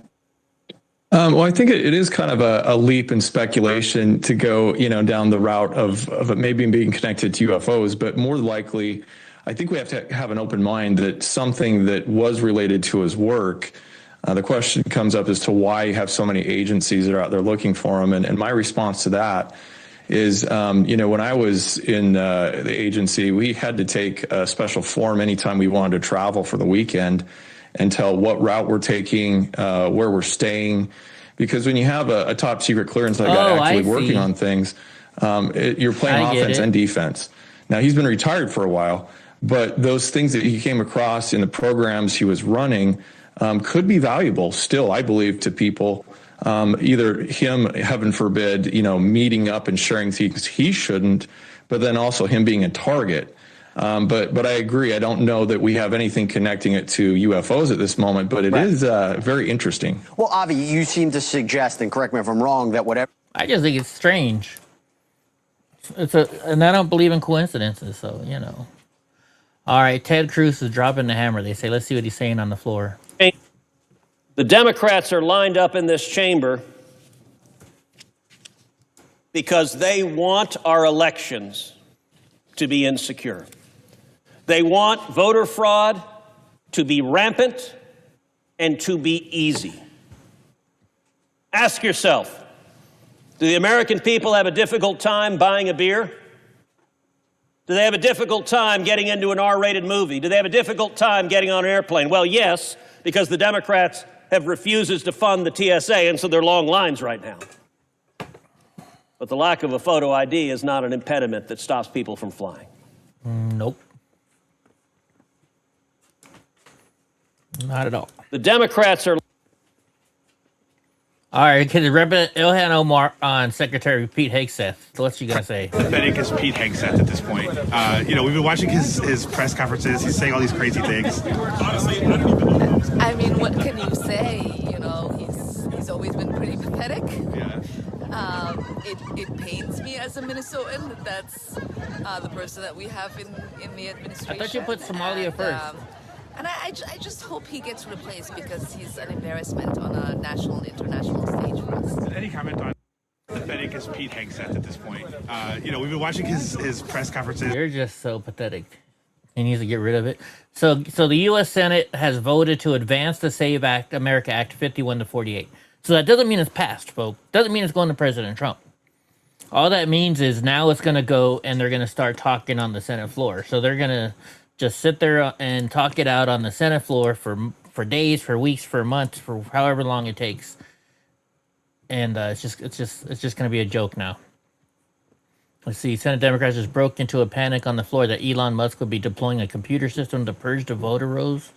Wait a minute, what's this? Their private voter data is sent to Homeland Security to go through some Elon Musk designed computer system. It's not what people want in this country right now. Thank you, Mr. President. I yield the floor. I don't even know what they're talking about with that. I haven't heard nothing about Elon Musk doing some computer thing. Have you guys heard about that? So they're just lying to get people to vote their way. All right, so more footage coming out of the the military interceptions.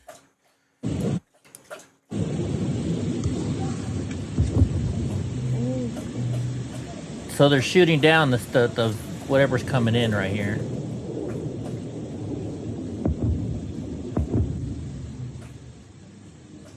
Interesting. So you see that thing coming down.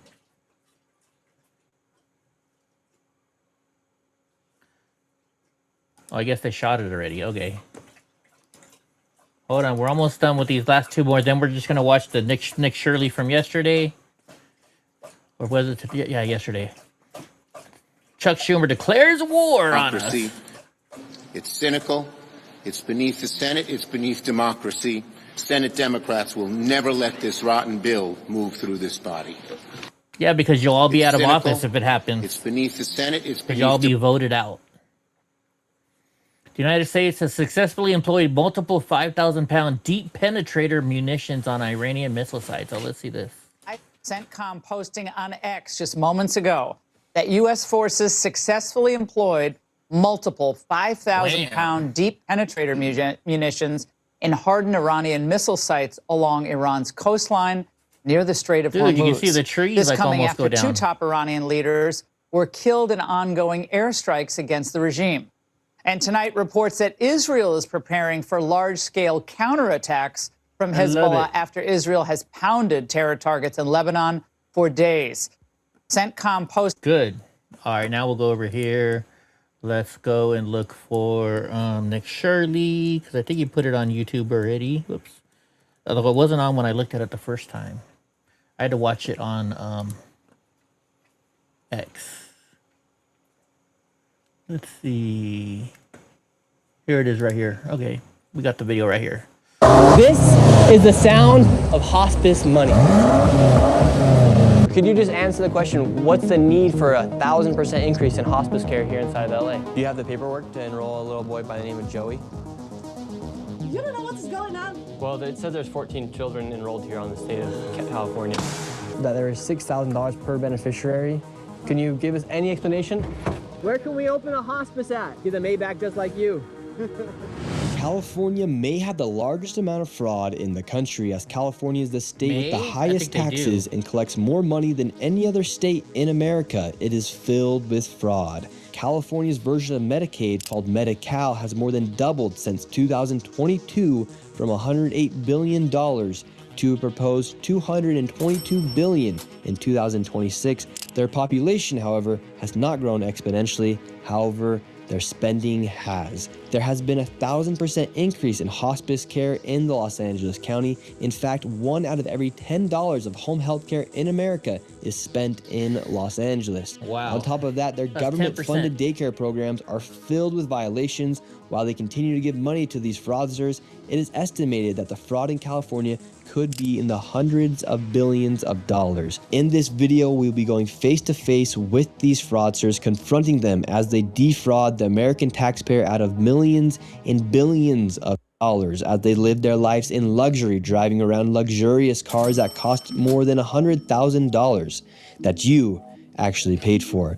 Let's start first by going to these daycares filled with violations that still continue to receive money from the government. So this is the location of the daycare. It's in the middle of this shopping plaza. A lot of the buildings are closed down or boarded up, have been graffitied.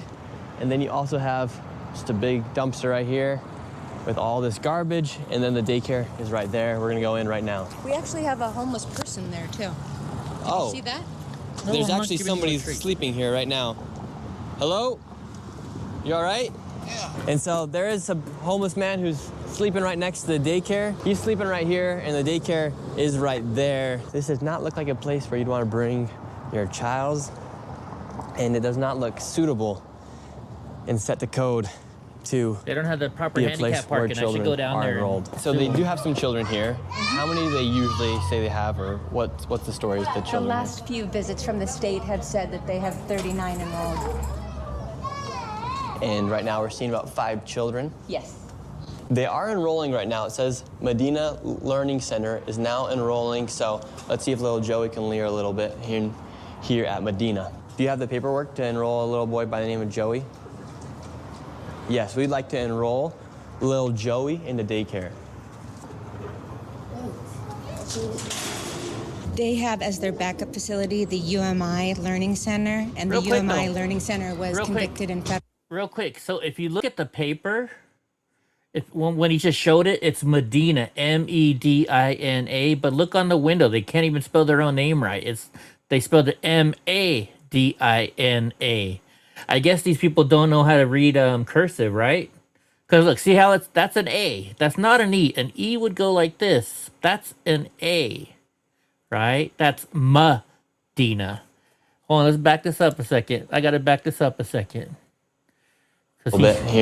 See, look, Medina, but yet here it says Madina. I wonder if anybody else noticed that. Here at Medina. Do you have the paperwork to enroll a little boy by the name? Is their backup facility, the Even here, look, Medina, but that's an A. That's an A in cursive. If you, I mean, everybody in here can read cursive, right? That's an A. Look, A, and that's an A. Medina. They whoever did their thing spelt it wrong. Learning Center, and the UMI Learning Center was convicted in federal court in 2024 of having 150 ghost kids. So I want to find out what the affiliation is and why this facility is listed as the backup. Yeah, can I get the paperwork to enroll a child? Yes, I can. Great. What do you think about daycares being used for fraudulent businesses to receive money from the government to say they're enrolling 39 children, 89 children, and for millions of dollars be going towards these facilities? What do you think about that as you do work in a daycare? No, it does happen. I've seen it like elsewhere. I've seen it. I've been listening to the news. So it does happen. Time to time. Thank you. The card that they gave us, this is the licensee, the person who owns it. And that's so far been the only thing they've been able to give us as to how to enroll a child. And then in the back corner of this parking lot appears to be the playground. Here's a bunch of garbage, and then right here appears to be the playground. Some strange things are happening outside this daycare. Whether or not it's fraudulent, there is a lot of suspicious activity taking place. This right here is Hayden Sarah Family Childcare. This is a daycare right here. Apparently, they have 14 children enrolled. Tell us a little bit more about this daycare right here. We're in the middle of the hills here in San Diego. So, according to state records, when inspectors arrived here, there were 14 kids enrolled, but 0 present. And then this place was also cited for having missing children's records and also not having a facility roster. It's kind of weird that there's this daycare in the middle of a neighborhood. Hello? I was naked, okay? No, you weren't. I can sue you. I was like, I wasn't dressed. I'm a Muslim. Either way, can we enroll a child into the daycare? You don't know what is going on. Well, it says there's 14 children enrolled here on the state of California. All right. It says there's 14 children enrolled here. You don't care. I do care. Then where are the children? You don't care. Where are the children at? It's not enough, Minnesota. You come here. Where are the children at? Where are the children at, ma'am? All right, so what she's doing is she's making a video right now. She's gonna send it out all to all the other daycares. But at the end of the day, enrolled for 14 children, no children here. And this is from the state of California. We're not targeting Somalian population. We're just going after daycares. And it just so happens to be that all the daycares, they are Somalian so far. Where are the children at, ma'am? 14 children. Would you like to make a statement as to where the children are? You don't care where is my children are. Ma'am, we would not be here if we weren't asking you. You don't care. You don't care. She's only talking What do you about mean her we don't children. care? This is why we're here. And don't record me. You don't care. This is why we're here to ask about these Don't ask daycares. me who you are. Who you are. My name's Nick Shirley. You already know that. Shirley, I know, but you a trouble man. How are we making trouble? You're causing trouble. Let me call 911. We just want to know where the children are. No, I'm calling 911. For what? To you. For what? You come to my house. We haven't done anything. I don't know. The problem with these daycares is that they receive money through a program called CalWorks, but as you see, there are no children actually there. These fraudsters are simply enrolling children on paper to receive government subsidies. Even after the state visits these daycares and confirms there are no children actually there, the government and the state continue to give these daycares money. Now let's go to another daycare. Once again, we have another daycare, but this daycare is right here inside of this home. And let's see if there's any children here. They do say they have 7 enrolled. The state has said that there is 0 when they arrive.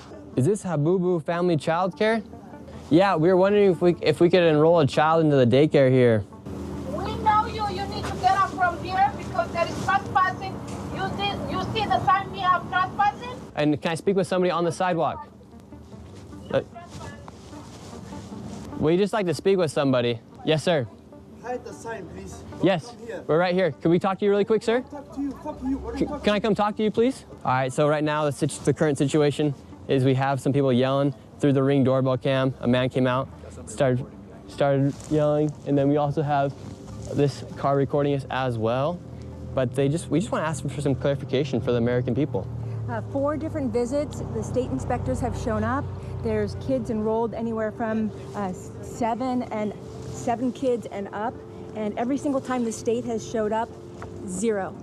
0 children. That's the state of California. We're just asking for some clarification. They won't even answer any of our questions. So essentially, a house just like this is receiving money from government subsidies without actually running a daycare. Meanwhile, they get money from the government as they run their fake daycares. And now let's go to another one. Now this one pisses me off, and there's something that they don't do, and I don't know why they didn't do it. So we'll talk about that after you see this portion. Concerning, as kids are left all alone. Now we're at the Jama Shukri Family Childcare. This place is not in a shopping plaza. It's not anywhere near any place that looks like a place where a daycare would be. In fact, it's actually in one of these apartments right here. So they're able to have daycares inside apartment buildings? Yes. So I've come across many of these. Some of these are on the third story of an apartment complex. It's only 1 bedroom, and yet the capacity is for 8 kids. We just arrived at the daycare. We have 2 kids out here. I don't know if they're members of the daycare. There's no oversight right here. Can we talk to your teacher? Is your teacher there? So this is the first child we've ever encountered at one of these daycares. There's 2 kids out here right now, and we're gonna see if we can talk to the licensee. It is, according to this paperwork, Shukri Jama. Can we talk to the adult? He is not here. Not here? Yeah. So you guys all by yourself? Yeah. Open the door. No one's here? No one is not here. Okay, so you guys are all by yourself? Okay. I can see. So why aren't they calling the cops? Yeah, okay, that's for abandoned children. No one's watching those children, and they're all by themselves. My heart is breaking right now. I can't. Unbelievable. So this makes me think this lady's a little fake here with this. She starts crying and shit, right? But nobody calls the cops to say, hey, there's 2 little kids outside with no parent around. That's what this is what pisses me off right now about this. Yeah, and what makes you so emotional as a mother seeing that those kids She's are a mother just out crying, by themselves? but yet she doesn't call the themselves. It's supposed to be a licensed daycare, and there's no adult Right, Gra? anywhere. What is going on? And the crazy thing is, California allocates $6 billion Real quick, let's see to if anybody else said anything in the chat. Let's see if anybody else said in the comment section. Let's see if anybody even mentioned it.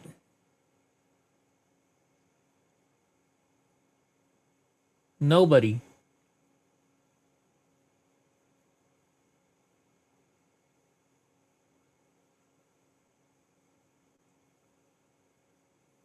No one. Not a single person. So how about this? I'll do it. Why didn't you call the cops or CPS on those abandoned children? Maybe they're not showing us something in the video. Maybe they did answer, and care and daycare facilities just like these, and there are over 39,000 facilities in the state. The California Department of Social Services even found an error rate of over 1.6% in their own audits. And to be very conservative, it is safe to say there's upwards of $100 million in fraud lost each and every single year. And now let's head over to where there's so much fraud, you're gonna lose your mind. Let's head over to Van Nuys, where there's home health care and hospice fraud literally everywhere. With the fraud here, California ranks the highest for Medicare, Medicaid, Medi-Cal, whatever you want to call it. They spend the most amount of money per state. And here in LA, 1 out of every $10 that goes towards home health care in the United States goes to a business here in LA. Right now we're in Van Nuys. This location has tons of hospice centers, home healthcare centers, and right now we are going to Gardens of Angels Hospice. They billed $4.8 million per beneficiary. They charged $5,807 with 28.6 claims per patient and only 2 codes, which means 2 services were provided. And inside of this same location, there's also Blossom Hospice, and they received $3.4 million with $6,000 per beneficiary at $927 per claim and only 1 code, which means they only provided 1 service. And it looks like there's about 15 more hospice centers inside this one plaza we're going to right now. We have all the information with us.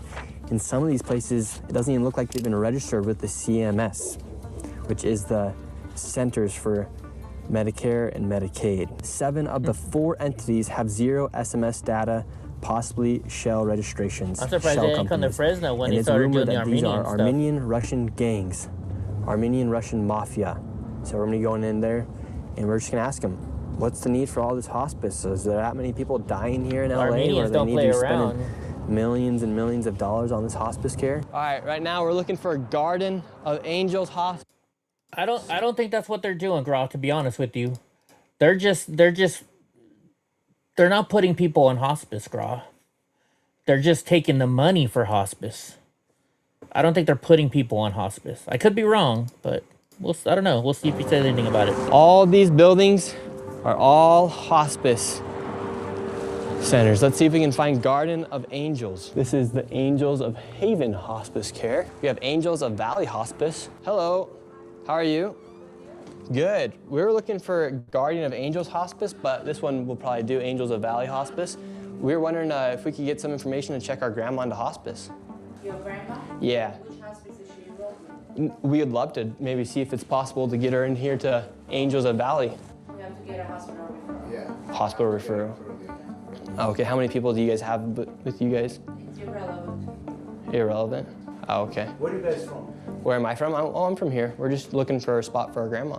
Yeah, no, we're doing only We only do referrals from hospital. Okay. We don't just walk in and take pictures.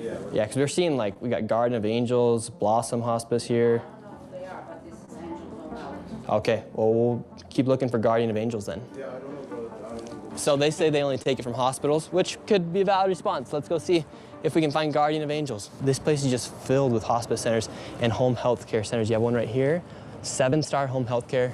And then up here, you have Miracle Healing Hospice. So this hospice location, Miracle Healing Hospice, in 2023, they charged $1.3 million, and per beneficiary, it was $32,000 for 38 beneficiaries. Per beneficiary, that comes out to $32,935. Let's see if Grandma could check herself into this one. I'm just trying to be a good grandson. We're knocking the door, no one's coming. We look inside the window. Empty building. In 2023, this place received $1.3 million. Not a single piece of furniture. Nothing. Insane. This is insane. Okay, well, since we can't go to Miracle, let's see if we can get SX Home Health. It says they're open Monday through Friday from 9:30 a.m. to 5:30 p.m. It's getting really hard to find Grandma the health care she needs these days. It really is, isn't it? We got SX Home Health Care. They're not open, so it's all right because we can go to Alpha Omega Ventana Hospice Inc. Not only are these shell companies, these are shell buildings. It's like somebody took a motel building and turned it into 100 fraudulent organizations. We got a nice Mercedes down there. 3 nice Mercedes down there. 3 This place Teslas. might even double as like a illegitimate car lot. Like, are they selling a car right now? Grandma's not going to Alpha and Omega, so maybe she can go to Serene Touch Home Health Care. Oh.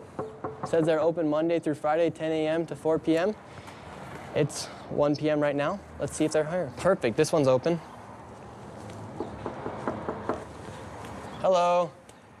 And once again, it was completely empty and nobody was there. We went to the next door because it was another hospice. Here we have another location. We got St. Michelle, HHCI, Home Healthcare Inc. Hello? Medicine. No one's here. Hello, sir. How can I help you? Yes. Here comes Well, we the were Armenian. originally looking for some hospice for our grandma, and then it turns out that all these locations are hospice and home health care locations, and a lot of these. Looking for hospice for who? Grandma. For Dr. Oz? Yeah, for Dr. Oz. Yeah? Yeah, for our grandma. Yeah, It'd be, for grandma? It'd be pretty good. Dr. Oz to take his grandma and go to the other buildings and find the hospice. You know, this is stupid. You can record me. Why can't I record you? You cannot. Oh, okay. Well, we were looking for Guardian of Angels. Well, did you see any Garden of Angels on the doors? Nope, but they received and billed $4.8 million. Well, it's their problem. But we do have yours, actually. Mine? Yeah, yours is a KMD, right? Yes. So we do have yours, and there are a lot of these. How many millions did I need?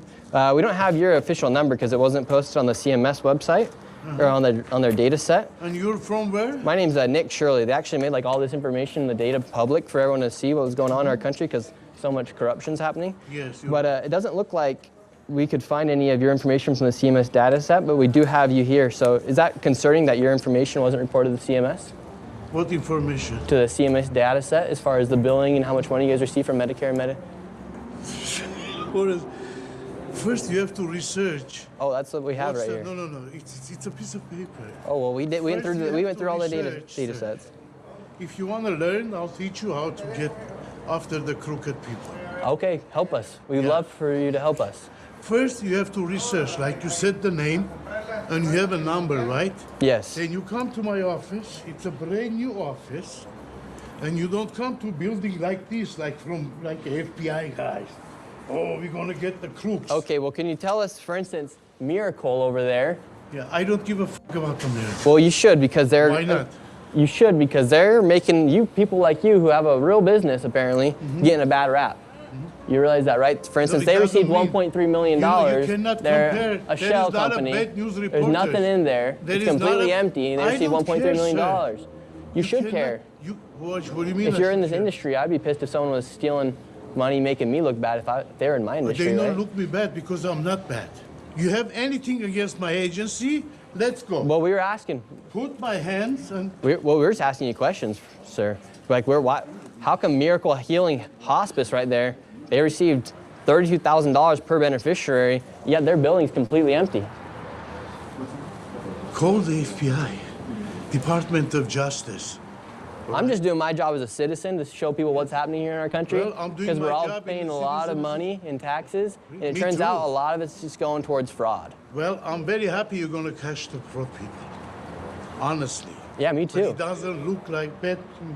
It doesn't make me bad because some people are doing bad stuff. Yeah, so what's the need for a 1,000% increase in hospice here inside of LA, in California? You're asking me? Yeah, because you're in the industry, so we figured might as well ask you.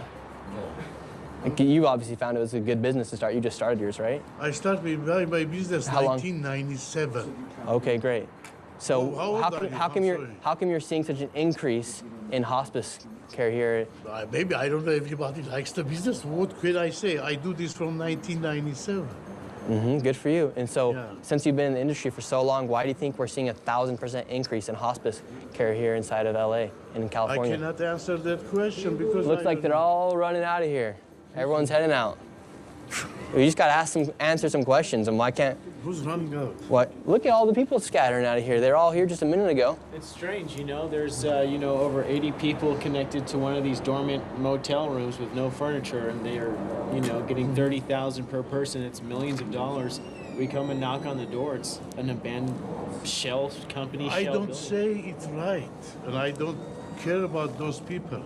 Could you just answer the question, what's the need for a 1,000% increase in hospice care here inside of LA and inside of California? Welcome back. You're in the industry, sir. You've known it. You know it better than me. You're asking me? No, I don't. You've been in it since 1997, you said. Yeah, but I don't. So what's the need for an increase? Maybe there is a lot of old people already. I don't know what to say. A lot of old people are dying. You listen to Dr. Oz. Let me tell you like this. He's a good doctor. He's a fraud. He sell a lot of medication online. One of them, it's me. I bought. Well, his He information told comes me, straight from the federal "Let me government, so I finish trust it. his more than yours. Let me finish it. I bought his pills. I gained weight. Well, you still look like you're pretty heavy, sir. You look healthy to me. Because of Dr. Oz. Oh, you're fat because of Dr. Oz? Yes. Oh, really? Yeah. Sure. Sir, how are you doing? About the, This guy doesn't think there's any fraud going on. first of all, not this guy. You have to respect me. What's your name? Doesn't matter. All right, well, this guy with no name. What, you I don't think there's know any my fraud? name. What's your name? My name's Nick Shirley. My name is John Boyagin. Okay, great. There is a lot of fraud going on, but it's not me. I don't give a who does what. Yeah, we never said you were committing the fraud, Well, sir. We're you see, doing. I'm here. I'm Yeah, here, right? so I'm thank you. standing next to you. Do you know where Guardian of Angels Hospice is? No idea. Oh, Angels of Peace. Cool. Hello. Well, could we just ask you guys some questions? We might be able to get you some business. Are you the head honcho here or what? No, you're the head hunter. Get out of from here. Give me my Wait, phone. I thought you don't know who these people were, though. Give me my phone. Alrighty. Light Angel. Don't run. Come here. Oh, oh, I'm running. Look at him. What? Come here. I'm right here. I'm right here, sir. I'm here. What's going on? Call 911. For what? Call 911. For what? Sir, we're just asking questions, and if you want to answer them, you can answer them. Call 911. We're just looking for Guardian of Angels Hospice. We're trying to check you're American citizens, Look, right? we're looking for Guardian of Angels. You're American citizens, right? Of course, are Do you? you see any Guardian of Angels in here? Not yet. We're looking. Get out of here. That's what we're looking for, sir. There's like 100 doors. This is just one door. Okay, get out of here then. What's your problem with us asking people about simple questions about where our tax dollars are going? I don't. We're asking questions about where our taxes are going. You're not asking, you're harassing people. How are we harassing you people? You can't be two guys standing in here as a guardians and you're harassing people. Yeah, because people want to kill me for exposing fraud here in the United States. Why they want to kill you? Fraudsters don't like being exposed. Huh? Why are you raising your voice if you have nothing to hide? You think I'm hiding? What are you so scared You're about me accusing coming me? around here for? I'm not scared. I'm telling you, don't harass You're shaking. people. Why are you shaking? Because I have a diabetes. Oh, okay, great. Yeah. But so... I need your full names. Oh, you want my full name? It's on the internet. No, I don't go to internet. I'm too old. Oh, okay. What's your full names? Sir, we're just asking you questions about... What's your full names? Oh, we just want hospice. They told you the Guardian of Angels in this building. It's right here. To check in my grandma. Go look for it, bro. You see That's what we're Guardian of doing. Angels? That's what we're doing. And you're getting mad at us. No, you're going to hold the door. We can't find it. I can't find it. So are all Where's the... my grandma gonna go, man? They're taking in millions of dollars. I can't find the place. You know? Well, what can I say? Okay, well, thank you, sir. Have a good day. So here in this parking lot, you do have some nice cars. You got a Tesla, a nice Mercedes. You got another Tesla, a nice Lexus, another Tesla, a really nice Mercedes right here as well.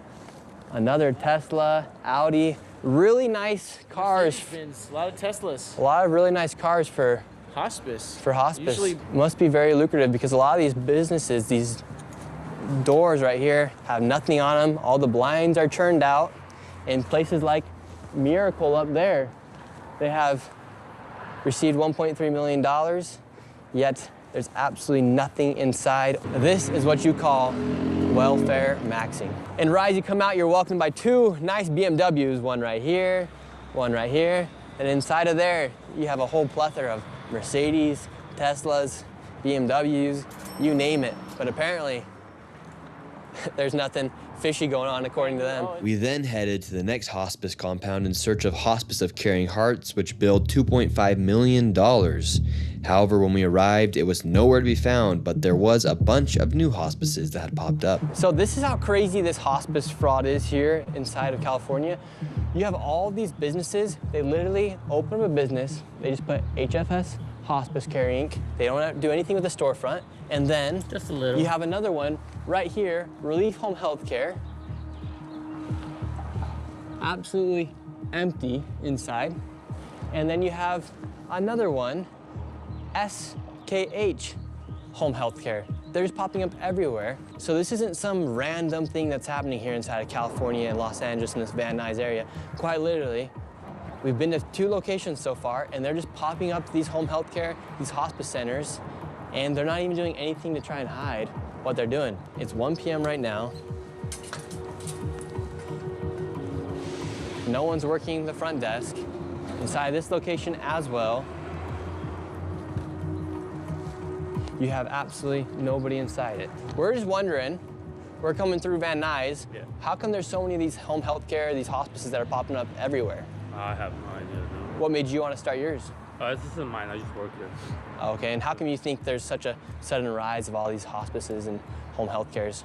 I have no idea, honestly. Pretty lucrative business, or? I wouldn't say like that's that crazy. Because there's a lot of them. Yeah, I know. The same building, but now on the backside you have Canestro Care Hospice Inc., Studio Care Hospice Inc., El Primero Home Health Care right there. And if you're looking for a massage to take a break from the hospice and everything, you can come right up here and get some sort of massage. And this building right here is a perfect example of a dilapidated building that is now being used for a hospice, home health care, and adult daycare. And this is the crazy thing that appears to be happening here in California. You can just start your own hospice. You have Advent Hospice right here. If you want to start your own home health care, you can just put up a white piece of paper and stick a logo onto it and say that's your home health care company. If you want to start an adult daycare, you can just get a building like this and receive money from the government. That's the crazy thing, is inside this one building, you have an adult day health care, you have a hospice, and then you have a home health care center operating all in one location. And why are tax dollars going towards all of these buildings? Right? And they're quite literally everywhere. Everyone should be a bit suspicious about what's happening here. Inside of these parking lots too, you'll always find a super nice BMW, Mercedes, you name it, newest Audis. You always find the nicest cars outside of these healthcare and hospice centers. We headed to the next suspicious hospice location, and what do we find? A brand new Mercedes. Everywhere we go in this video, going around these hospice and home healthcare centers, there is a nice Mercedes or BMW. We have all-day hospice care, Health Elect Care, you have Edom Hospice, Lacar Home Health, and even back here, this is just one floor inside this building. You have Santa Rita Hospice. I don't know what the need is for all these hospice centers, but for instance, All Day Hospice back there, they billed $3.1 million, and per beneficiary, that was $6,000, 24 claims per patient with only 2 codes, which means 2 services and over 500 patients. And they started billing in April 2023 and accumulated $3.1 million in 19 months. Money so after maybe money if you want to after get money. rich here inside the United States, come to LA, open up a hospice, because there's a 1,000% increase in hospices opening up here inside of California, and you can go ahead and become a millionaire. Could you just answer, for instance, we have some information right here that there is $6,000 per beneficiary and 24 claims per patient with only 2 codes. Can you give us any explanation? Okay, yeah, we just want to make sure, if you want anything to clarify, if you want to clarify anything? No. Okay. For this video, we really do want to give each and every single person the opportunity to answer just quite literally the facts. All this information is coming straight from the public databases. And if they refuse to answer simple questions about businesses they're operating, I think that says a lot about what's going on behind the scenes. Now we are here outside of Healthy Life Adult Daycare. This place, over the past few years, has billed $19.8 million alone. Now let's go see if I can enroll my grandma, because she needs some daycare. And this right here is the entrance of a building that's received over $19 million. So this is the location that's received over $19 million. Kind of crazy, right? They say that right here, right now we're here at 1:30. No adults are here. I wouldn't doubt that adults do come, but $19 million. It's kind of like North Korea. It's like everything's set up, but there's no people. It's like for a show almost. No, nobody's here already. You have to come back tomorrow. And could we get like a brochure to enroll our grandma into this location? I don't have anything. Can anyone give us a brochure? Angela, does somebody has information about here? Don't think it's enough to say it's fraudulent, because you do see that it is operating. There were people working inside there. But the fact that there's just businesses like these popping around everywhere, and this is what they look like outside of a location that receives $19 million over the past few years, yet the building looks completely almost dismantled out here. And look, all they have to say that they are an adult day health care is that sign that says 80 HC. And there was some people working inside of it. We have the phone number right here. Darren's gonna go ahead and give him a phone call and see if somebody from inside answers. There are people inside right now, the phone's just ringing. You can leave a message after the tone. This mailbox is full. There you have it. They don't even have an inbox available to take in a voicemail. And another thing to take note of is Gavin Newsom right now on Polymarket. He is the leading nominee for the Democrats come 2028. All this fraud's taking place, all this waste is taking place. Nobody really knows what's going on. I mean, look at this place. This adult daycare received $19 million, has billed the state of California over $19 million in the past few years. This is all taking place here. So that is something to think about come 2028 with Gavin Newsom leading the Democrats right now on Polymarket. The way these hospices are able to enroll these people and collect money from Medicare and Medi-Cal here inside of California is they collect the Medicare numbers from individuals and then sign them up for hospice without them even knowing. I actually went and spoke with a professional inside of the medical industry to get her opinion on how this all works. We're seeing all of these hospices pop up here. Why is hospice and home health care such a booming business right now? I think it's become a trend of fraud. Honestly has. Like, I heard about this about 5 years ago during COVID, that people were building hospices and selling them. It was like a business these people made. So it's an easy way to build Medicare with their people's beneficiary numbers that people can easily steal and even purchase and buy. They buy numbers from people and tell them, give me your Medicare beneficiary number, and then we'll give you something in return. And what does that mean, give you my beneficiary number? So there's an ID that... See, this is what they're doing, Rob. They're not killing people. They're just getting their medical ID information and charging using their name. They're not killing people. Medicare gives you... Medicare is for anybody 65 and over. So they'll give you a Medicare ID number. And that number is what's used to bill Medicare. So essentially, if they can get a number from somebody, it's almost like getting a credit card number, and then from there they can continue to bill and bill and bill and get that Medicare money. Exactly. It's actually more beneficial than finding a credit card these days. Anybody can get a hospice license, actually. You don't need to be a physician. You don't need to be a doctor. You can apply and get a hospice license in the state of California. Not bad. They bill, they take the Medicare numbers, they bill Medicare, the Medicare sends them a check right away. It's an easy process. So an old person might be a bit naive to giving somebody their Medicare number, Yes. and without them even knowing, that's more valuable than giving them their credit card number. Correct. In fact, in LA, there's locations that will teach you how to open up your own hospice center. So I went there with a potential business partner to try and become a multi-millionaire in hospice. We know that hospice is a very lucrative business, so I joined a business partner right here. His name's Darren, and we're here outside the Hospice Consultants, and we would like to start our own hospice today. We're just two young men who want to become millionaires here inside the United States, and it seems like the only way to do it nowadays is by committing fraud. So we're gonna go in and see if we can start our own hospice. Are you guys the hospice consultants? Yes. Oh, can we talk to you guys? About? I want to open my hospice. You want to open a hospice? Yeah. Okay. What was your name? My name's Nick, but I want to open up a hospice. I understand, but we don't take care of that. Can I get some information? Do you want a number? Yeah, or give me a flyer or something. Not killing them. And this is the hospice consultant. All right, so they say they're open right now. They won't let us into the lobby. This is no way to conduct business. We are two entrepreneurs trying to open up our own hospice. Soaked to the bone right now. We were denied service by the potential fraudsters, and as we were leaving, one of the fraudsters started to leave from the back in a $200,000 Maybach. And we have a Mercedes-Benz driving out. Where can we open a hospice at? We'd like to open up a hospice. Get a Maybach just like you. So is this how I can get a Maybach by opening up my own hospice? Now, after seeing all the wealth that is being created from these hospice centers, I headed back to the original location where we found over 15 hospices in one plaza. I wanted to make sure it wasn't a fluke that Armenian mafia members were running the show and that there weren't just randomly $100,000 cars the day I went by. And this time, it was even worse. Sir, how are you? Good. So what do you think about all this hospice fraud? Sir, you're in the Cybertruck, driving away, taking money from old people.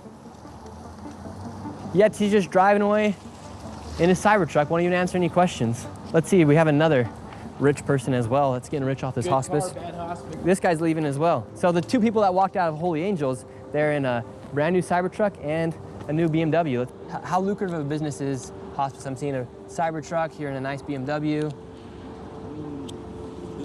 It's good?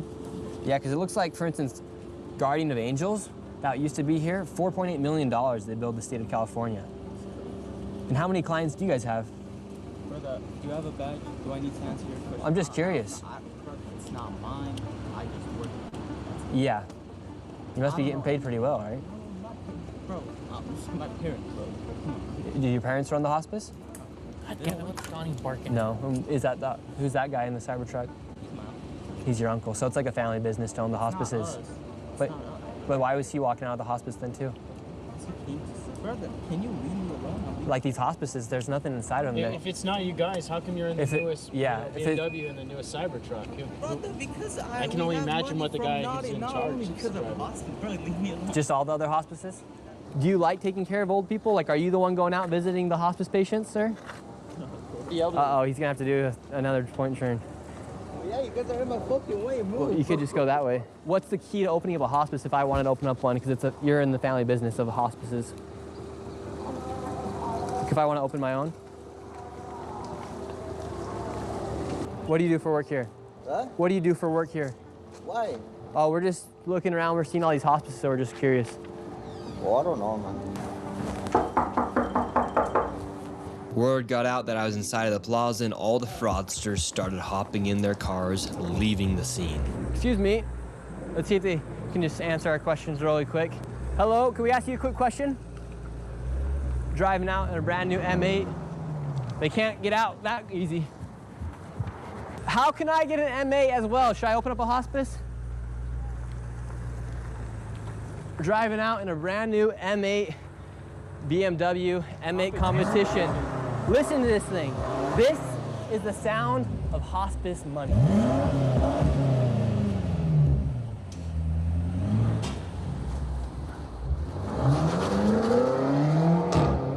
And this is the guy who said he's fat because of Dr. Oz. His business is not open today. Seems like this mafia right here is naming all of their companies after the word angel. We have Angels of Valley Hospice.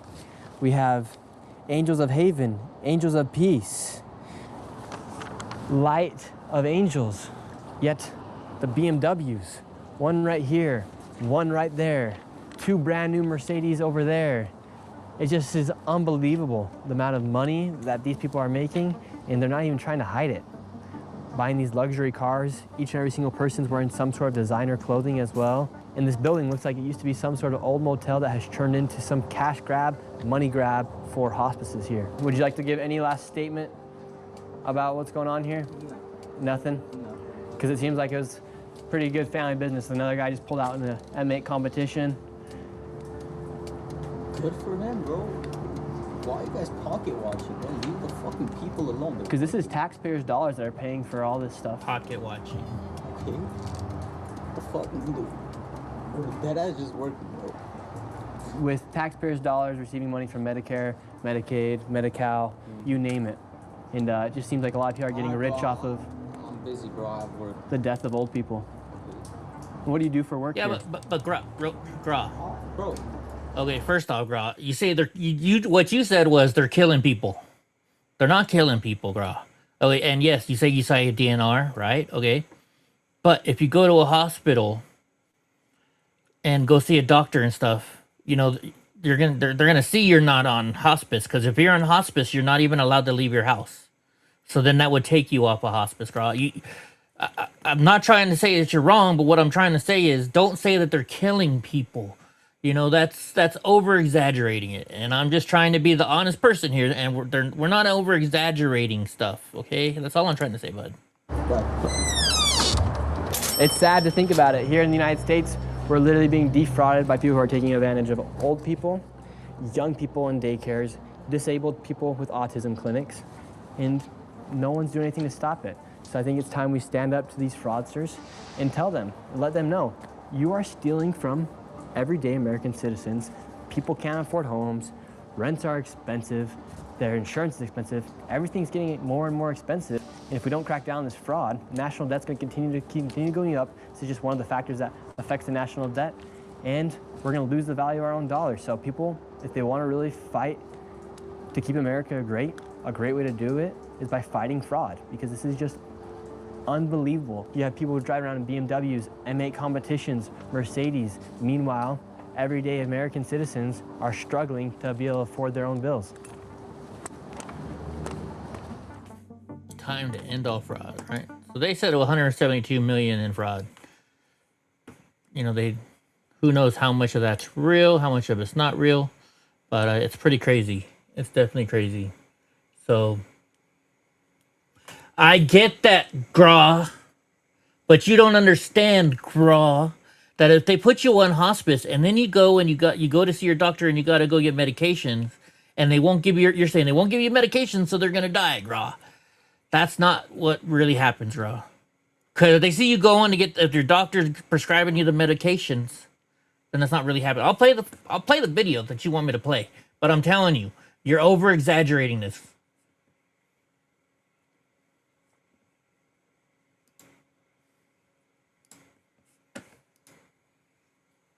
You know me, I don't like to over exaggerate stuff on my channel. I'm gonna start with some. It's 3 minutes 35 seconds. Or what? Let's see. 3 minutes 55 seconds. 30 of these companies in one little office. Really?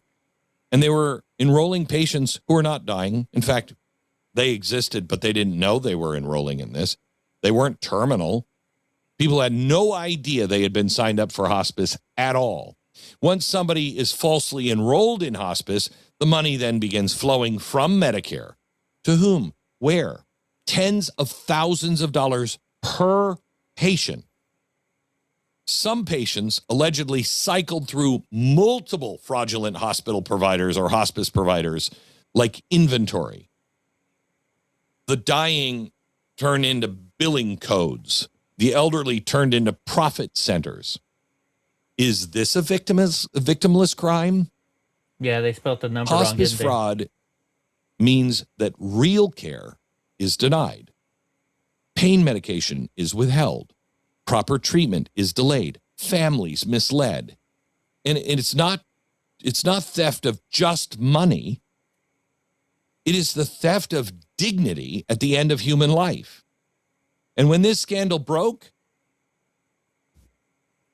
see, where do they say they're killing people? Where is it saying that they're killing people? Political response was finger pointing, blame shifting, anything except what the public deserves. And that is a ruthless house cleaning. Ruthless house cleaning. Now let's stay in Los Angeles just for a minute, because the second story is just as revealing. They're not killing people, Gra. They may have a hiccup when they first go to see the doctor, but it can get fixed. It may take a little bit, but they're not killing people. Anyways, guys, I was going to finish on that. It's already been over 2 hours. Y'all have a good day. I won't be back for a couple days because I'm having a procedure on Friday, and I got to start doing a clear test or clear fluid stuff for the next 2 days. And that means cleaning everything out. So I'm not going to be happy to be around everybody. So I'm not going to be live streaming for the next 2 days. But we'll see you when I get back. And talk to y'all later. Have a good night.